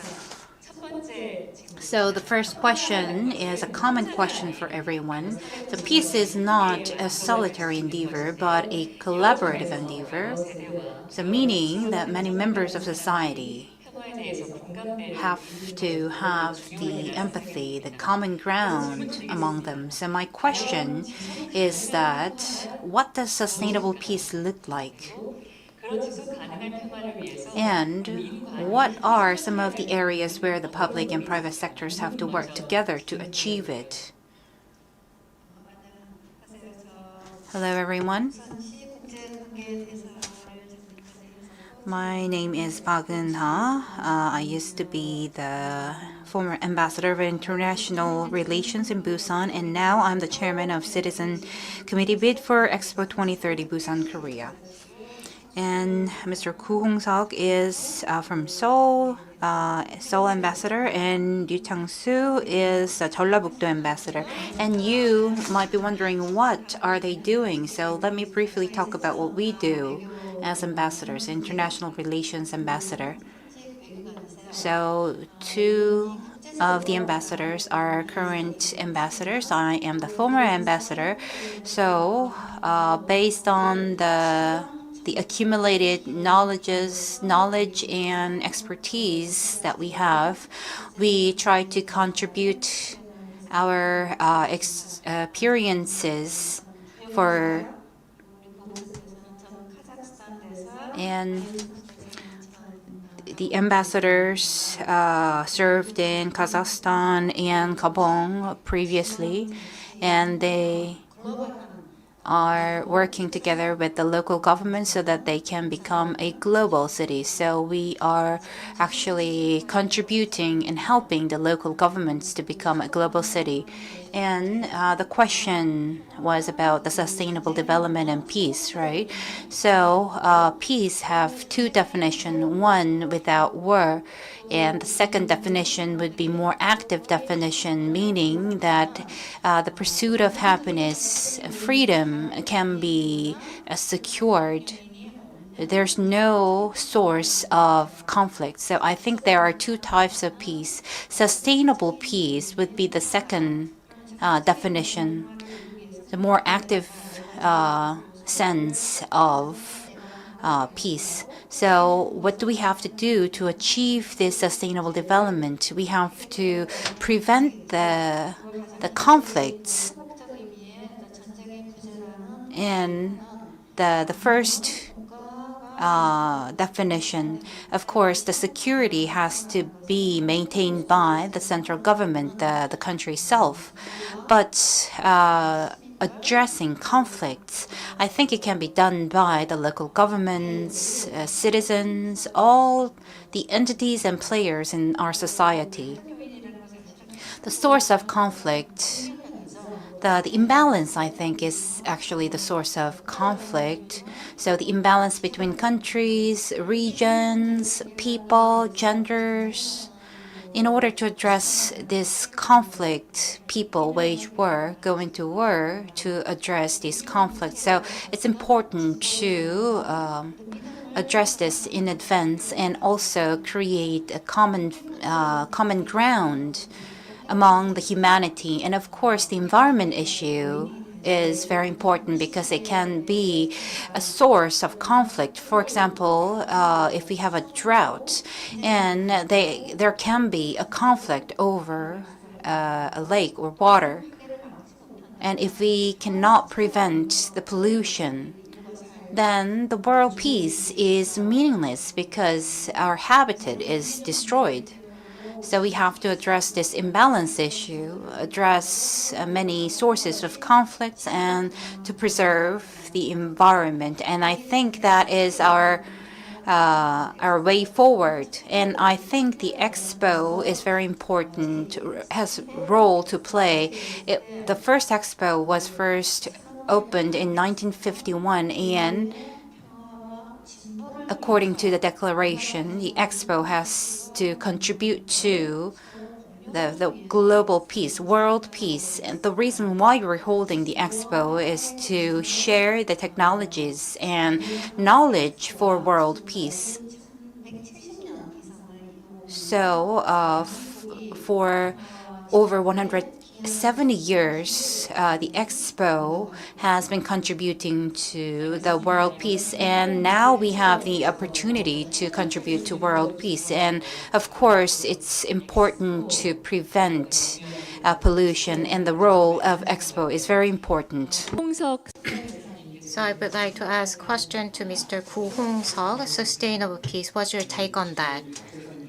As Ms. Park-eun mentioned, in order to achieve sustainable peace, we should go beyond a passive definition of peace. We need to secure our own peace and guarantee freedom and democracy. So in June, in the white paper on security, the Korean government mentioned that the country without war is not the complete meaning of peace. As Ms. Park mentioned, in the modern society, in order to have a peaceful world, there shouldn't be any war, and there should be a balance in many fields. And the issue got complicated in the more recently. If you see the war, just like Hamas-Israel war, the subject that provoked the war is not a state, it's an armed forces. And the armed conflict is spreading across the region. And we have some other issues, including environment and the poverty that the countries face that spread across the region, and that may end up creating a lot of refugees, and that create another conflict between states. And we see a lot about that stories in news. So one country's poverty may impact other countries' security, and it may spread into terrorism. So global coalition is very important. And on top of that, as you mentioned, public-private partnership is very important to solve those issues. So it ends up in the question of who will pay to resolve those problems. We know that the refugee issue is something that we need to take action, but if we are to discuss who will pay, then the countries will have to agree on something. So that goes the same for Korea. Later on, we will have to think about unification seriously. Then somebody will have to pay the price of unification economically. So this is not something that the government can solve alone. We need to have a social consensus on the cost of unification. And in that sense, public-private communication is very important. So you've mentioned that the cost issue for global crisis is something that we need to discuss on. Next, I would like to ask to Mr. Yu Chang-soo, what's your take on sustainable peace? Good afternoon. I am Yu Chang-soo, Ambassador for International Relations from Jeollabuk-do region. So I came to Busan in early morning, and thank you for inviting me to this meaningful forum. So when it comes to sustainable peace, one concept that popped up in my mind is the Karen Armstrong, the UK religious scholar. In order to prevent terrorism, he emphasized the need for communication among states. He is a religious scholar, and he wrote a book on that. He talked with the leaders of Muslim, Catholic, and Christians, and the basic principle of all those religions were kind of similar or same. It is like taking the pain of others just like mine, and having the empathy toward others. So this is the concept of compassion. So among states, among religions, among civilizations, we need to promote peace. And he mentioned that the basic principle that we can build upon is compassion. We need to be open to others and constantly communicate with others, and he emphasized that. We have UNESCO. If you read the preface, it says that war comes out of the mind of people, and peace just like the war, should be built upon the minds of people. And we need to connect those minds of people so that we can understand each other, and we need to make that effort in the long term. And this shows, I think, the concept of sustainable peace. From that sense, I think education and constant communication are important. And through this kind of forum, the World Peace Forum, as mentioned, we can share our perspectives among generations. I believe that it serves a very important point in that we have a global citizen education that we conduct in schools and in many different organizations and religious groups. By global citizen education, we are promoting the understanding and compassion towards other civilizations, other religions, and so on. Thank you.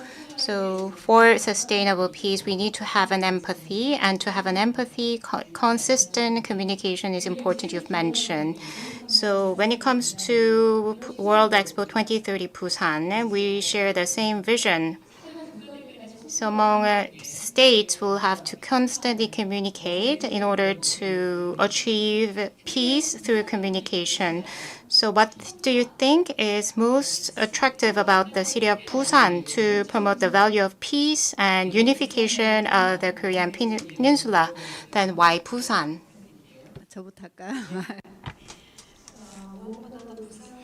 Well, first of all, the historical factors of Busan is very important. And as you know, during the Korean War, this was the last base for peace for refugees. And we also served as a base to revive the Korean economy, to restart the industry for this miraculous economic development of Korea. And the attractive point of Busan is that Busan is very accommodating and is open. So for example, when we had refugees from across the nation, more than 1 million refugees came to Busan, which was 3 times the population of Busan back then. But then we accepted them, we welcomed them, and this shows the dynamic aspect, characteristics of Busan. So it played a crucial role in Korea's history, and through openness and its mindset and attitude. And I think that can play as an inspiration for people across the world. And Busan is trying to become a green, smart IT city. So we are faced with many different problems: poverty issue, the digital divide, imbalance issue, environmental issues, and Busan would like to propose a solution to these global issues. We have the technology and we have the experiences. And the most important thing is that the openness and accommodation, sense of accommodation. So it is all about caring, so opening up a space for our refugees, sharing with other people. We have that spirit. And I believe that spirit can address so many of the problems faced by the modern society, because we have to take care of our environment, our neighboring countries, other countries far away from Korea. So I believe Busan is the center of that movement and the value of peace. I believe Busan has this historical appeal and has the spirit of sharing with, and we also have this port, and that has become the basis for the economic development for Korea, and we had the international cooperation, and we had various partners across the world. That's why we can lead. So, well, I think that was perfect answer coming from you, Chairman. And next, I have the same question to Ambassador Koo. So how can we appeal to different countries? Well, as Ambassador Park mentioned, well, Busan has so many attractive points. So geopolitical aspect, and the location is wonderful because we have a lot of shipment cargoes, and it can be the starting point for the Eurasian Railroad, and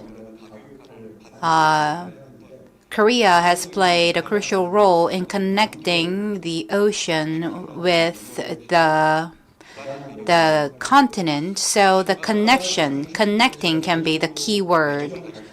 So I personally have a lot of affection towards Busan, and when I was working for the Ministry of Foreign Affairs, we actually had a Korea-ASEAN Special Summit, and I was able to see the openness and the sense of accommodation from Busan.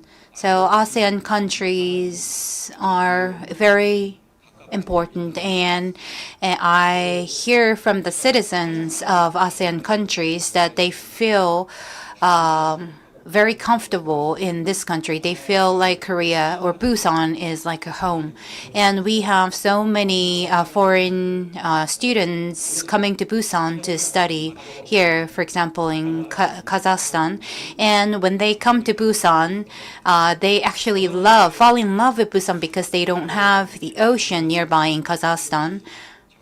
So I think the power of connection, the power of sharing, not just the infrastructure, but also the value shown by the people of Busan. I think that can be a very important characteristics. And the biggest highlight would be the Busan Expo 2030. And Busan has so much potential, and I think that can be a great opportunity for Busan. So we will soon have the announcement. So you mentioned about the connection power. And Mr. Liu, so the charm of Busan, and Ms. Park and Mr. Koo have explained a lot and put it in a good way. I lived 1 year in Busan when I was little. It was in my second year in the elementary school. And I spent a very fun and interesting year back then. To share my personal experience, with my mom, I frequently visited Jagalchi market, and it was the cherishable memory that I have as a child. The vibes of the market, it was really energetic, and the merchants there really loved me and tried to give one more fruit or one more fish to me, and I could feel the spirit of sharing and caring. And I could feel that special affection the Busan citizen had in the market. And through Busan Expo, I think we will be able to show to the world that we have this kind of sharing and caring spirit.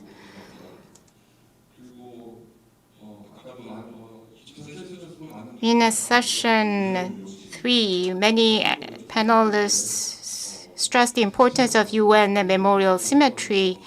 And when I was in elementary school, we visited there. And I didn't know back then the meaning of UN Memorial Cemetery, but now I know because it's the only world's UN Memorial Cemetery. So I realized that I should visit once more. In that sense, I think Busan is a perfect place that shows the past, present, and future of Korea. And I think it is a very symbolic place.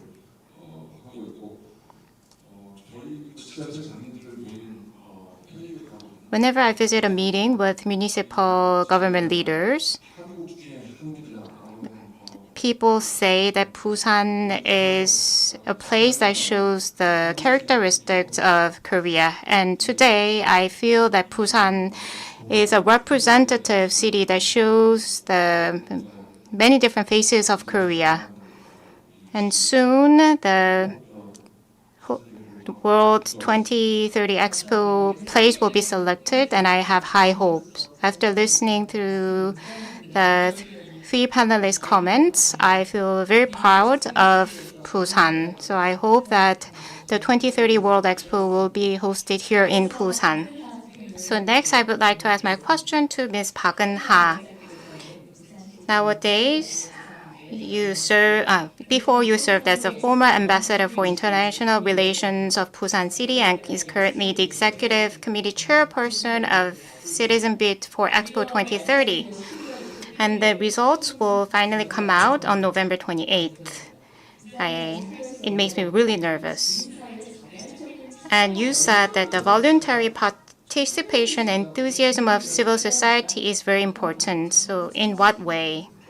I think Busan Citizen is very special. There are three cities which show their bid for World Expo 2030, Rome and Riyadh and Busan.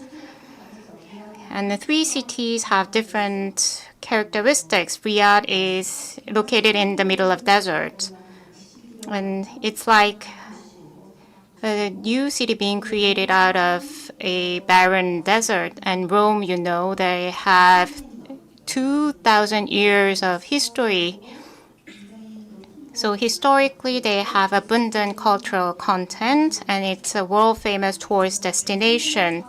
So in terms of brand power, we are lagging behind.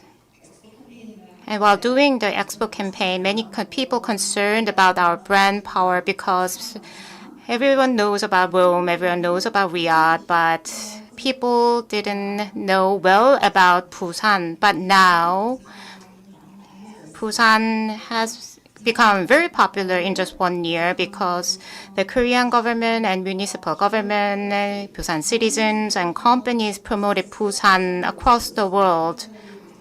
If you visit Piccadilly Circus, you can see a billboard promoting Busan. We have a billboard in Times Square, and the Busan UK tour bus is wrapped with Busan promotional content. And starting from May this year, in order to promote Busan and let the world know about its charm, I'm visiting a lot of overseas countries. And whenever people listen to the Busan stories, they were very surprised because I am a representative of citizen organization, and they mentioned that it's first time to see a citizen organization promoting a city. And I always mention that this shows our passion, because if you see Riyadh, there is no civil society culture, and in Rome, they are very not reluctant to take top-down order. And as you can see, Busan citizens are very energetic, and they have a very strong will to host Busan World Expo 2030, and it was a bottom-up decision. So back in the past, we have this signing campaign, and then that signing campaign contributed to the World Expo being selected as a national agenda. So as shown, Busan citizens have played an important part in the process. And we had a Busan Expo symposium in Paris, and I explained why Busan through my presentation. So in the introductory part, I shared a video. Could you play the video?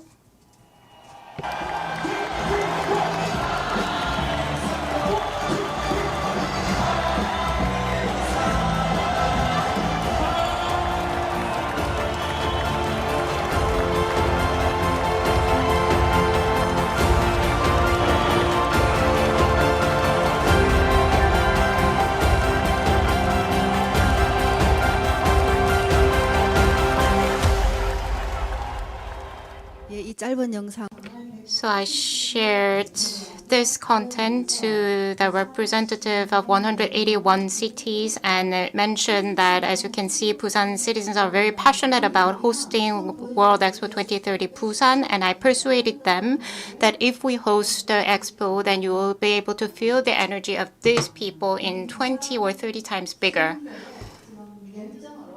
So I think based on the passion of Busan citizens, we could come this far. The world got to know about Busan, and as shown, this decision and this campaign was led bottom up.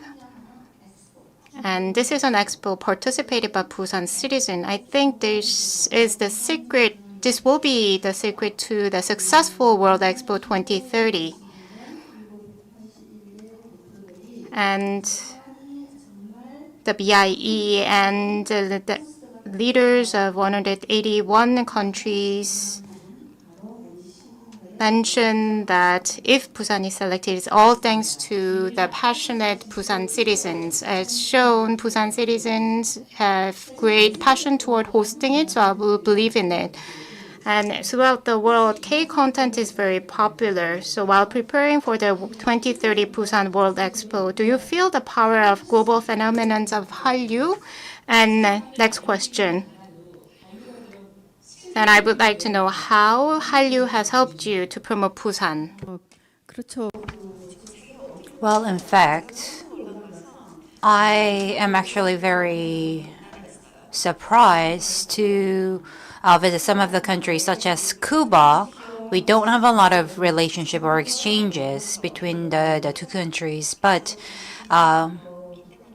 because the government official cannot go there for the support because we don't have the relations. So that's why the citizen or like I went there. And I went to Cuba, and I actually saw a K-pop hobby group. And this is a very closed-off country. However, it has the aspiration for freedom, and also they have interest in Busan as well as K-pop or K-content. So I was able to see how Korean culture is helping so much for the expo. So two members of BTS is from Busan, Jimin and Jungkook. They made promotional videos, and Lee Jung-jae also made a promotional video, and there was another promotional video based on a parody of the movie Parasite. And so rather than having public officials going out there to give a very rigid presentation, I think it was much better for our K-stars to go there and promote the expo. So it is actually about winning the heart of people so that they can actually come to Busan. So we have to appeal, and we have to promote the attractiveness of Busan, K-style, K-cinema, K-culture, all these K-words. So that is the major part of the promotional strategy for Expo. And we actually had a Paris concert. I know some major groups, but all the people who actually participated in the concert, they knew all the Korean groups, which I did not know. So with the help and support of these K content and K culture, I think we can win the bid for the expo. So I think I am looking forward to seeing and hearing the announcement in November 28th. So if you have high expectation, it means it is much more burden on our shoulders. But the thing is, Busan is just so attractive. And when we have the voting, it's also important to consider what they will be benefiting from this vote.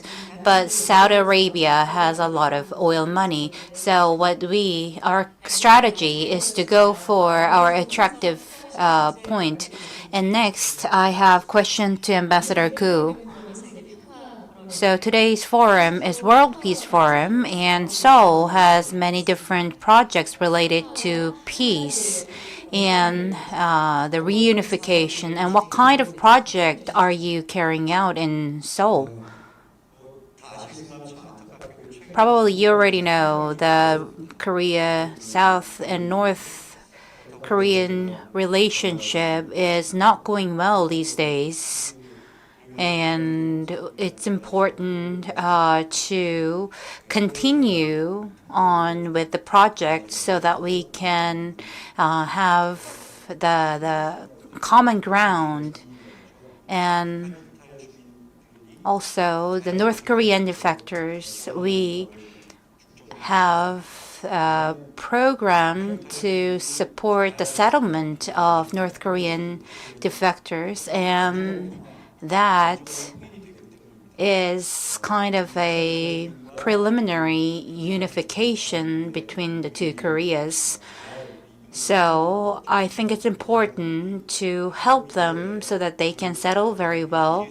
And I think that can be the model for our reunified Korea in the future. And for younger generation, we have to provide various education. I think that is a very important means. And if we restart the negotiation between South and North, I believe all these programs and projects can be the basis for our collaboration.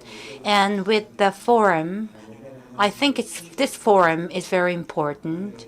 And Seoul will also lead to create various networks and forums so that we can connect with experts across the world. So let's go back to 2030 World Expo Busan. And Seoul is conducting a lot of promotional activities. So what are some of the projects that Seoul is currently working on to promote World Expo 2030 utilizing your overseas network? In October this year, together with Busan Metropolitan Government, we have conducted a lot of activities based on the MOU. And we are having a very close consultations between the two cities. When the BIE committee visited Busan, they visited Seoul as well. So we played the promotional video when they visited. And as you know, we have many billboards across Seoul, and we have many billboards in the subway as well. So you could see many promotional billboards for World Expo 2030 Busan. So when overseas guests visited Seoul, they could see all these promotional billboards from airports to their hotel. And I'm working at the 6th floor of the Seoul City Hall, and what I can see across my window is Busan World Expo promotional billboard. And as you could see from the video, we have a group called Creative Force, and we have held an event at Gwanghwamun Square so that the creators could create a content related to the World Expo 2030 Busan. Seoul is the capital of Korea, and many sister cities. We have many capital sister cities, and we have 70 sister cities across the world, and many government agencies are based in Seoul. Whenever mayors of our sister cities visit Seoul, we ask for their support.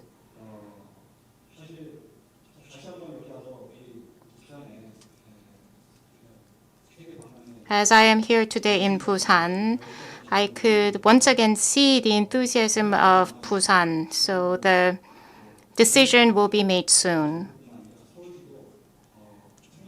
And Seoul City will make an all-out effort to support the bid. And we will make sure that all the visitors to Seoul, and not just in Seoul, we will do an outreach campaign program to promote the bid. Thank you. Seoul City is making an all-out effort to support Busan, and thank you for your efforts. And Seoul is a very famous tourist destination for overseas tourists. As serving as an ambassador of Seoul International Relations, what are the charms of Seoul that you would like to promote? I was born in Seoul, and my father and mother and my grandfather were all born in Seoul. So I'm very happy to serve as a Seoul ambassador. And there are many charms of Seoul. As you may well know, we have Gyeongbokgung Palace and Changdeokgung Palace, and these shows long history of Korea. And then we have magnificent natural scenery such as Inwang Mountain and Han River, and then the trendy lifestyle. You can experience all those elements in one place. So the goal of Seoul is to make Seoul into global top 5 cities. Then we'll have to have city competitiveness. So increase global city competitiveness. We'll be able to attract more capital to Seoul and attract more tourists to Seoul. As Ms. Park mentioned, trendy lifestyle and fancy designs. And the bottom of that is K-culture. In the past, K-drama was the only popular thing across the world, but nowadays people are curious about what people are wearing, eating, and in Korea and in Seoul. So we are going to utilize the soft power of Seoul to promote the city. And we are promoting the lifestyle of Seoul. You know very well about New Yorkers and their Londoners, and in Paris we call Parisian. Then we will focus on the lifestyle of Seoul as a selling point of the city. When you visit Dongdaemun area, we have Design Plaza. We have an exhibition place there. And as CEO, as Operation Head of TikTok mentioned, we will gather global influencers to host Seoul concert, SeoulCon. And we have a campaign called 3337. It's to host 3,000 overseas tourists. And at least we will 3 million won of tourist consumption and 70% of revisit to Seoul. That's our goal. You've mentioned a lot about the strength of Busan, but at the same time, Seoul is a very symbolic city because it's a capital of Korea, and we will promote the lifestyle of Seoul throughout the world. 톱5 도시 안에 드는 So hopefully Seoul becomes a global top 5 city in the world. And next, I would like to ask Ambassador Liu, and in the middle school, you gave special lectures on the reunification and etc. And how come you actually met up with the young students in person? So what were their opinions? So this year,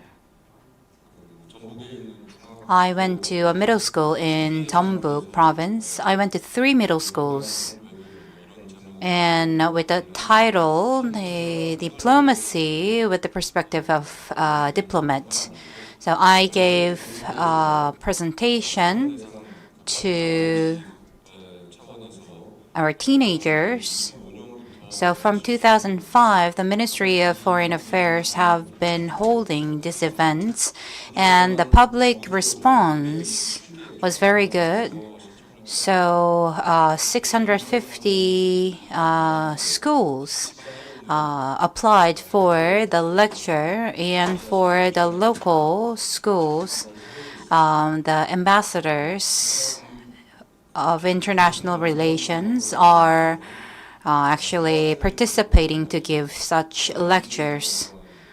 So in the Kochang Middle School had a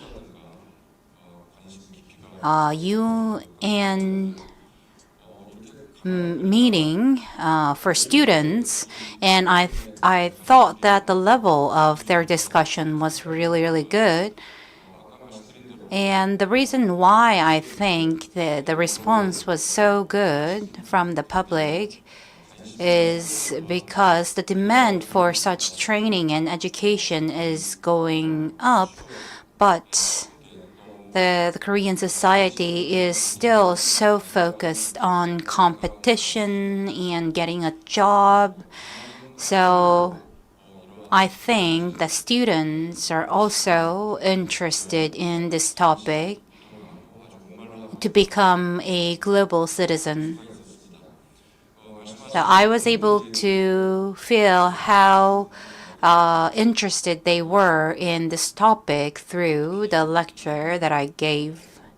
And why do we have to lead in this issue of reunification? 70 years have passed, and why are we still here? We will have to think about this issue all together, and we share such common thoughts. I think this is a challenge faced by all of us, and I believe we need diplomatic efforts. We have to work together with major powers.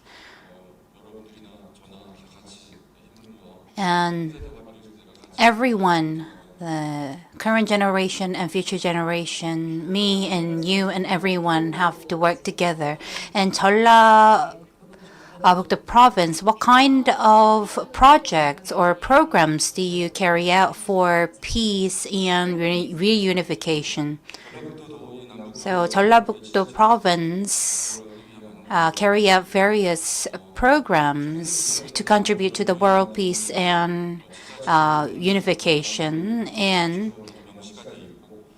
recently, we have been designated as the major player for this program, and we have the fund for South and North Korea. And 3 years ago, the Jeonbuk was we actually applied for a project to farm this type of potato so that we can transfer our technology, farming technology, to North Korea. But because of COVID-19 and because of the relationship between the Koreas right now, we were not able to implement it. But in preparation for the post-reunification world or era, so we have been working and we have been thinking about what we can do for the future. So, for example, this farming cooperation, transfer of farming technologies can be very helpful to North Korea, because we have this high elevation farming in Tombuk area, and I believe this technology can be very helpful to North Korea, and we have this conviction and vision for the future for collaboration. We do have many programs, and last month in Mongolia, we had the Kimjae Innovation Center, and we invited trainees from Mongolia or Central Asian countries. We are inviting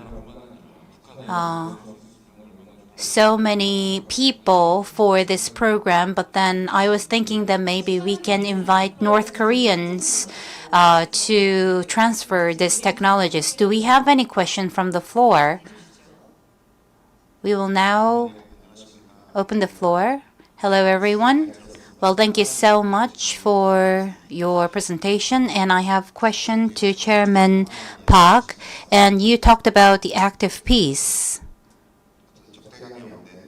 and a world without hostility, and I was very impressed with what you mentioned. So in order for us to achieve that, the local government and the citizens network would be very important. You are doing so much, and we are actually achieving a lot for the Expo, and we are creating this network right now for Expo. And after Expo, how can we maintain the network? How can we maintain the relationship?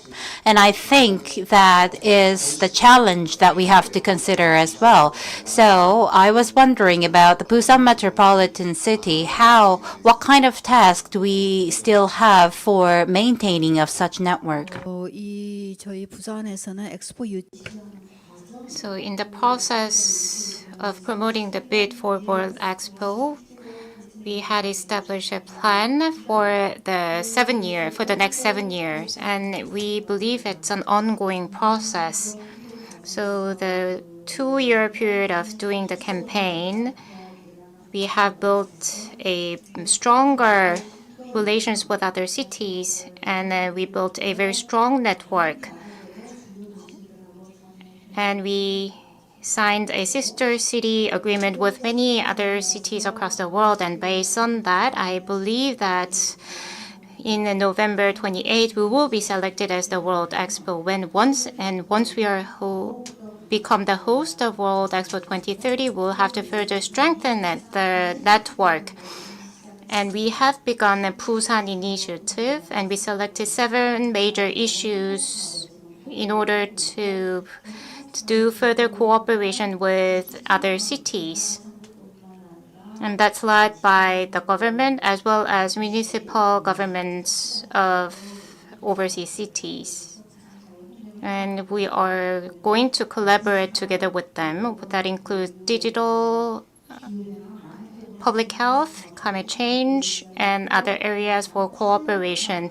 And for the remaining 7 years, we will do a collaborative project, and the final outcome will be showcased in 2030 World Expo so that we can picture a better future and share a benchmark. As mentioned, this is not just a campaign. This is not just one-off.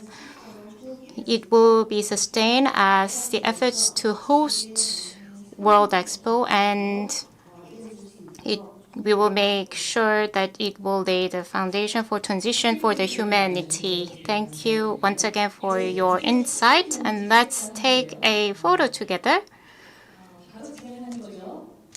So why don't we take a photo together?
네, 마지막으로 대사님과 그 사진 So let's take a photo together with the ambassadors on stage. So please come up to the stage to join in the photo.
저희 두 번에 나눠서 촬영을 할 건데요. So we will take 2 photos. 예, 손 하트 부탁드릴게요.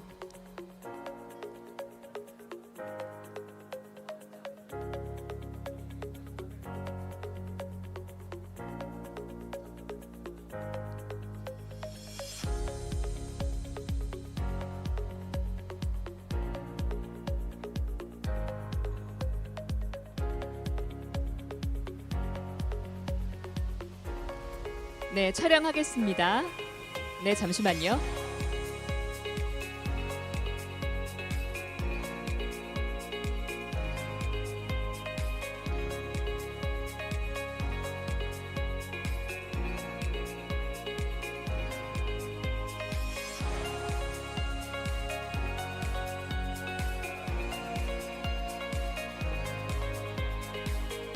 네, 촬영하겠습니다. 손 하트 부탁드릴게요.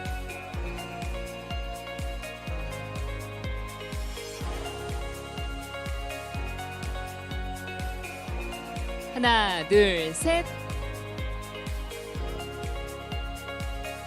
네, 두 번째로 이번에 부산 is ready로 가겠습니다. 제가 부산 is 하면 ready 하면서 손 한번 들어주시면 좋겠습니다. 자, 하나, 둘, 셋. 부산 is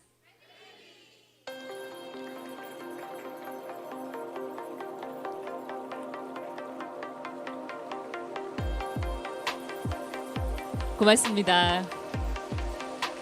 Well, thank you so much.